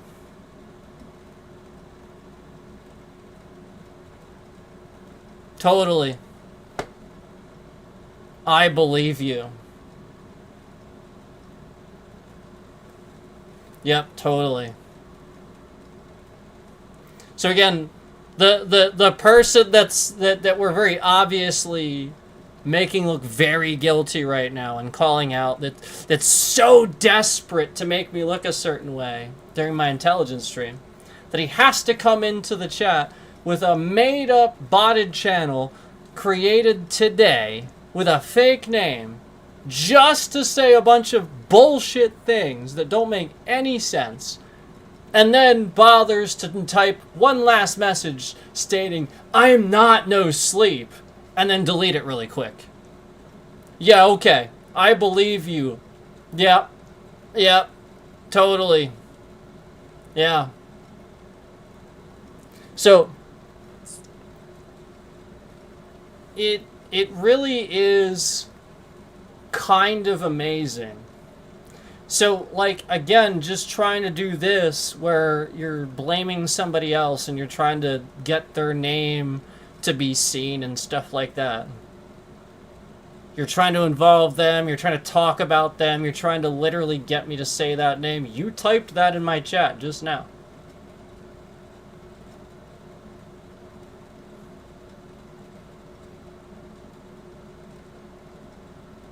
You did. So why would you come in here insulting, telling me you know where I live, harassing, yada yada yada, just to declare that you're in fact not no sleep, but trying to take credit?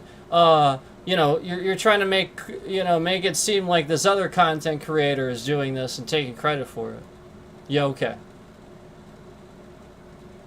So just to let you know, it wouldn't look good for that content creator to take credit for harassing me and stalking me because he'd be arrested.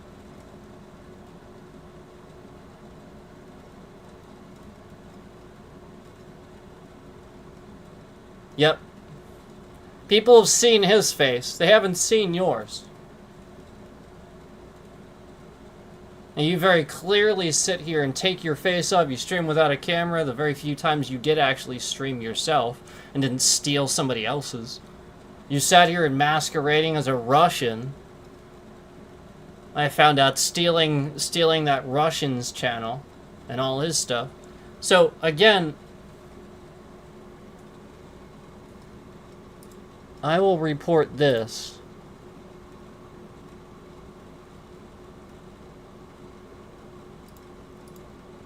Because this is harassing that content creator that you said that about. And you will be blocked. So basically, like he sat here and typed some content creator's name and tried to blame it on that content creator.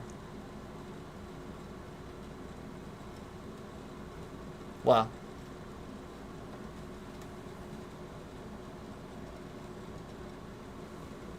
Just as always. Just as he always did. So again, we talked about how the stream went down to nothing. No views, nothing, and then now all of a sudden these two viewers are in and out, in and out, in and out, in and out, in and out, in and out, in and out. And there's no views above 2. Well, then you see very quickly. Then you see very quickly as this person gets called out, and other people start finding out. They have a much harder time of hiding those views and stuff like that. So that's the reality, is that they're sitting here and using this hateful nonsense to cancel certain people that are against hate. That's it. And anybody that sits here and talks about hate and promotes it, well, you're fine, because you promote it and you talk about it. But I, for one, won't have I won't stand for promoting that whatsoever.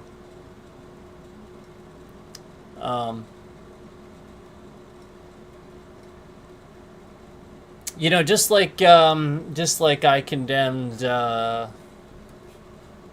assassinating the president. I literally said that. I was actually one of the first people on a stream talking about it. I think a lot of people were concerned to stream, concerned to weigh in and say what they really wanted to say. I wasn't. I was very quick when Trump got shot. I was very quick to be on stream and tell you guys, that we have to condemn that. That we have to, it doesn't matter that it's Trump. You don't shoot at people. You don't try to assassinate somebody. Doesn't matter that it's Trump. I don't care. It's not the way you do that. It's not. You know, if there was no other option, like it's the last thing that you can do, the last decision on the planet, the ends of the earth, that's different. I can understand some people making different decisions there, but I'd still make the correct one. I would.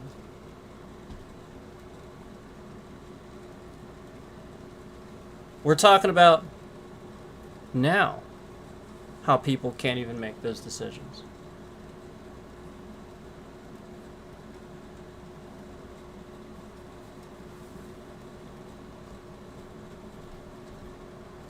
And that's the point, is you condemn that. I condemned that very quickly. I got on stream. I said, you know, I do not support this. I was very quickly saying that I hope he's okay. I hope everybody else is okay. And I had heard that he was. And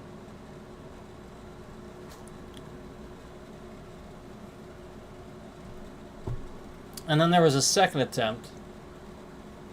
See, that's just super concerning. What's concerning about that is just how many people on the inside are that hateful toward that guy. And yeah, I could see it for sure. I mean, I know why, but to that degree that you would go that route. And I'll be honest with you, history showed us this. You learned this from JFK. And he was a nice guy. That happened because that was an inside man for the frickin' Soviets.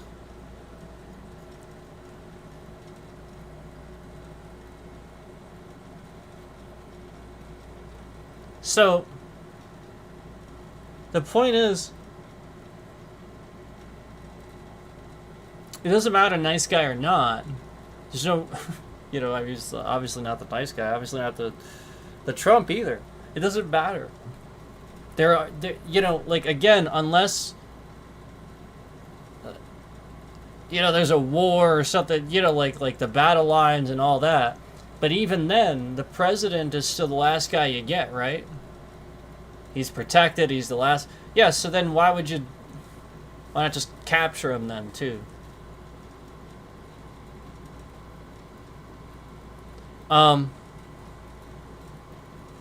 So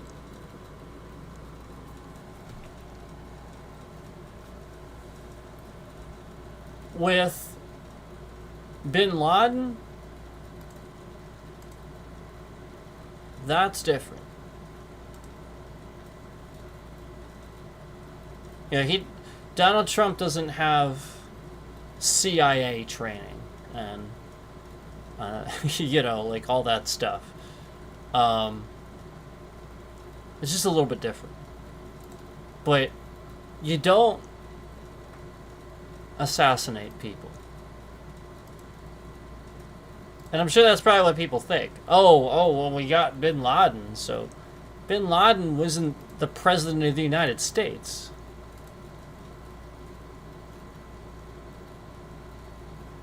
No, he's CIA trained, several billion-dollar weapon. That's what he was. He was basically Jason Bourne, but not a good guy. Yeah, like if Jason Bourne wasn't a good guy.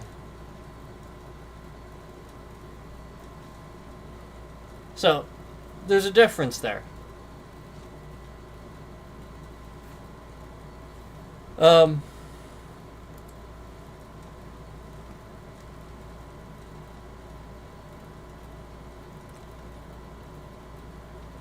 The point is, like, that person's just dangerous. You know, like they have so much training they could get out of almost anything. You know, you get what I'm saying? So that's a different situation. And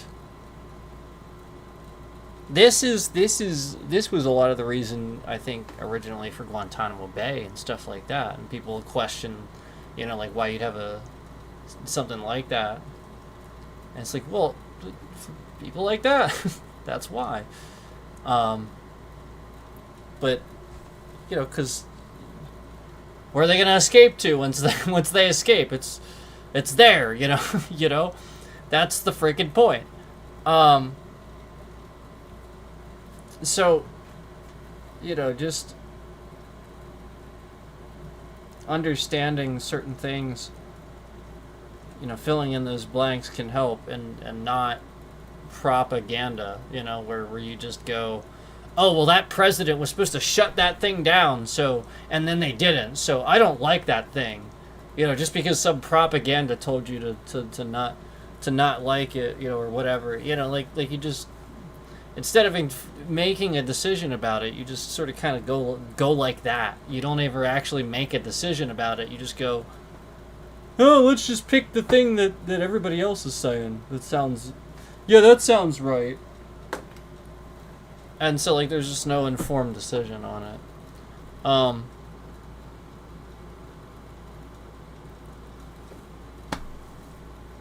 You get what I'm saying? Like, I'll bet if 90 to 100% of the people were informed on the stuff that actually happens versus what you're told, you know, just for the protection of people's safety, people's awareness, people's just general unrest and stuff like that, of understanding what that would do to somebody's regular life, letting them know how delicate everything is all the time. There's reasons for this. And so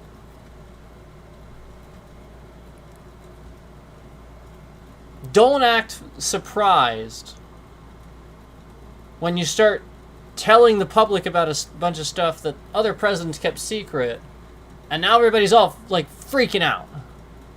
Like, don't act surprised, because they warned you.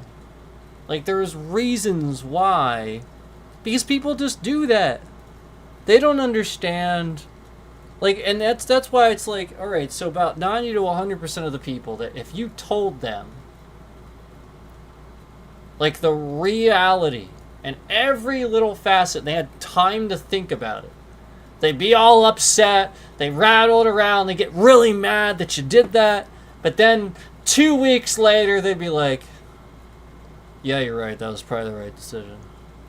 Because, again, the point is, it took them 2 weeks to come to that decision. They didn't have all the training, the logistics, and stuff like that all these other intelligence officers get to do this, understand how it works. No. Because that's the point. Then those people can instantly make a decision. They know this and this and this, because that means that, and that means that, so therefore this means this. We have to make a decision now, because otherwise, if we don't, this is all going to happen, and this is going to happen, and this is going to happen, because of what's going on. You don't know that. You're not an intelligence officer. You don't not privy to all that stuff. How do you know what Al-Qaeda is doing in this country secretly? You have no freaking clue. So you don't understand certain decisions for, like, drone strikes or this or that. You just come to a really quick conclusion.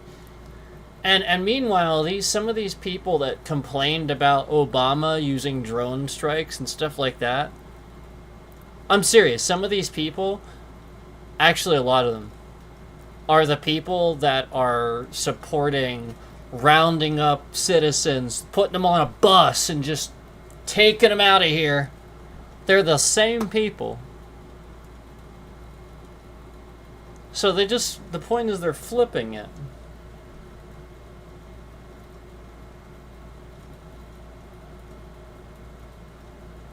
So rationalize that you are being manipulated by memes and by Trump and by all these things to flip your agenda, to essentially think one thing but then not have any understanding of ethics, really be confused about your moral code. That's the purpose, is to confuse people. Just like this person coming in my chat saying, "Oh, sick! Sick! What's sick?" Yes, a murder is sick, yes. We already know this. It is pretty terrible. Yep. So why are you coming to my chat saying those things, trying to, like, point the finger at people talking politics? Like, what the fuck are you doing, man? That's the stupidest thing I've ever seen. Literally, the stupidest thing I've ever... Literally. Oh, somebody was shot. Terrible. Let's blame people talking about politics. What? It was so dumb.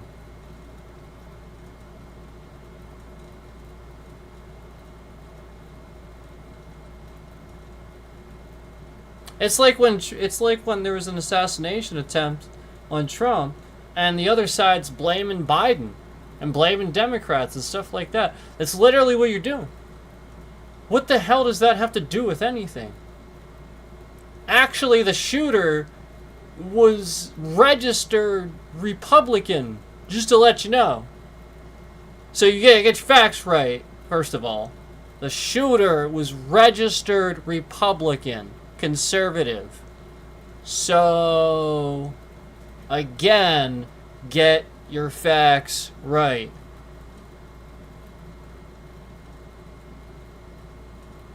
It was his own voter, supposedly.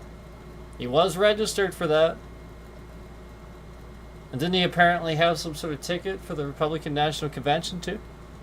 I think he did.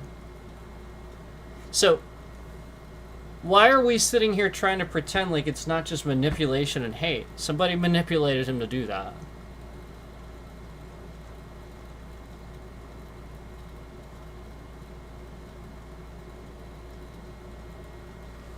And that's what it looks like when you actually are, like, you believe something for a long time, you believe something, and all of a sudden somebody just gets you to see the truth. And maybe he did see the truth, but now the truth is too strong where he's hateful, and now he just wants to take him out. Instead of, no, like, understanding that you don't do that, you vote him out, you don't... Ugh. So...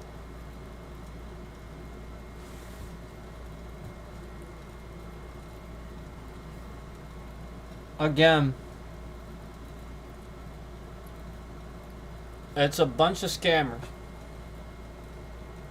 creating like a network of bot accounts and a network of accounts and stuff like that all over the internet that monitor people. And these bots can do it. They have AI. They can just monitor what you're saying and stuff like that. And the whole point is to learn your mannerisms, to learn your habits, to learn what you watch, to learn this, that. So that way they know how to manipulate you. They know what pisses you off. And that's why we mentioned the thing early in the stream about all the Marvel actors that are being used, like their faces and stuff. The AI images that are being used and stuff. That's why I mentioned that. Because that ticks people off. So that is a way to manipulate people. People are really mad at Disney for some reason. I don't even know why.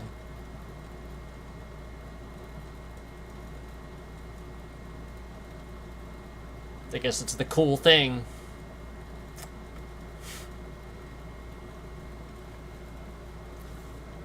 So anyway, we're seeing a full-on suppression of views here. where they're just lying about the view count. And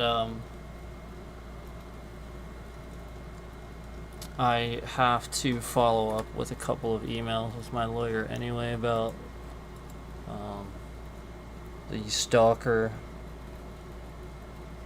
in here, so I need to do that. And as I said stalker in here, instantly there was a view in the stream. So take note of this specifically later. When we're looking over this for evidence, take note of this, please. This is for purposes of that, to just let you know what's happening. Just call it out. You know, as soon as I said that, that one concurrent was in here.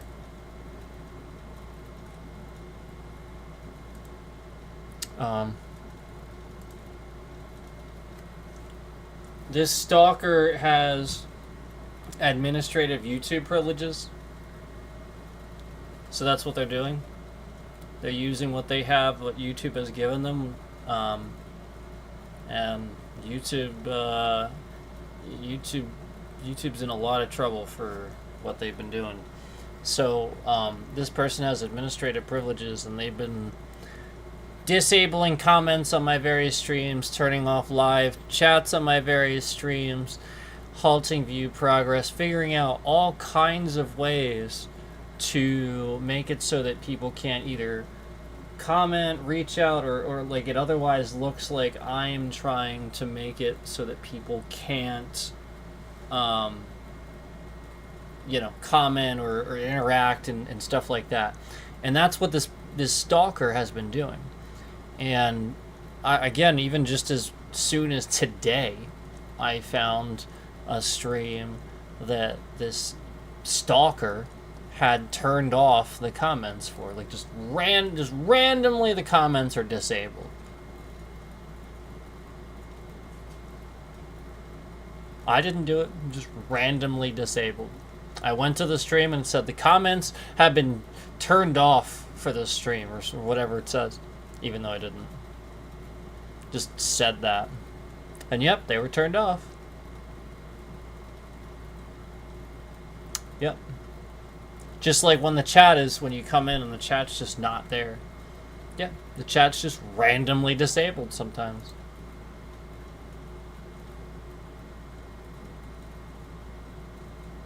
So basically, they're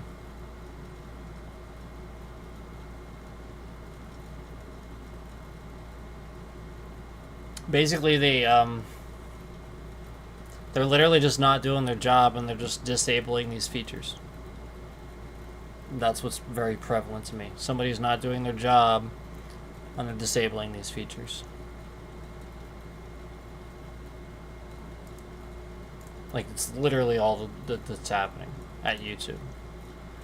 People not doing their jobs. For over a year, I reported the person doing all of this. And I have over 30 emails back and forth between me and YouTube. Over 30 different ones talking about that subject. So, yeah, I have to follow up with the lawyer here and probably a few other things.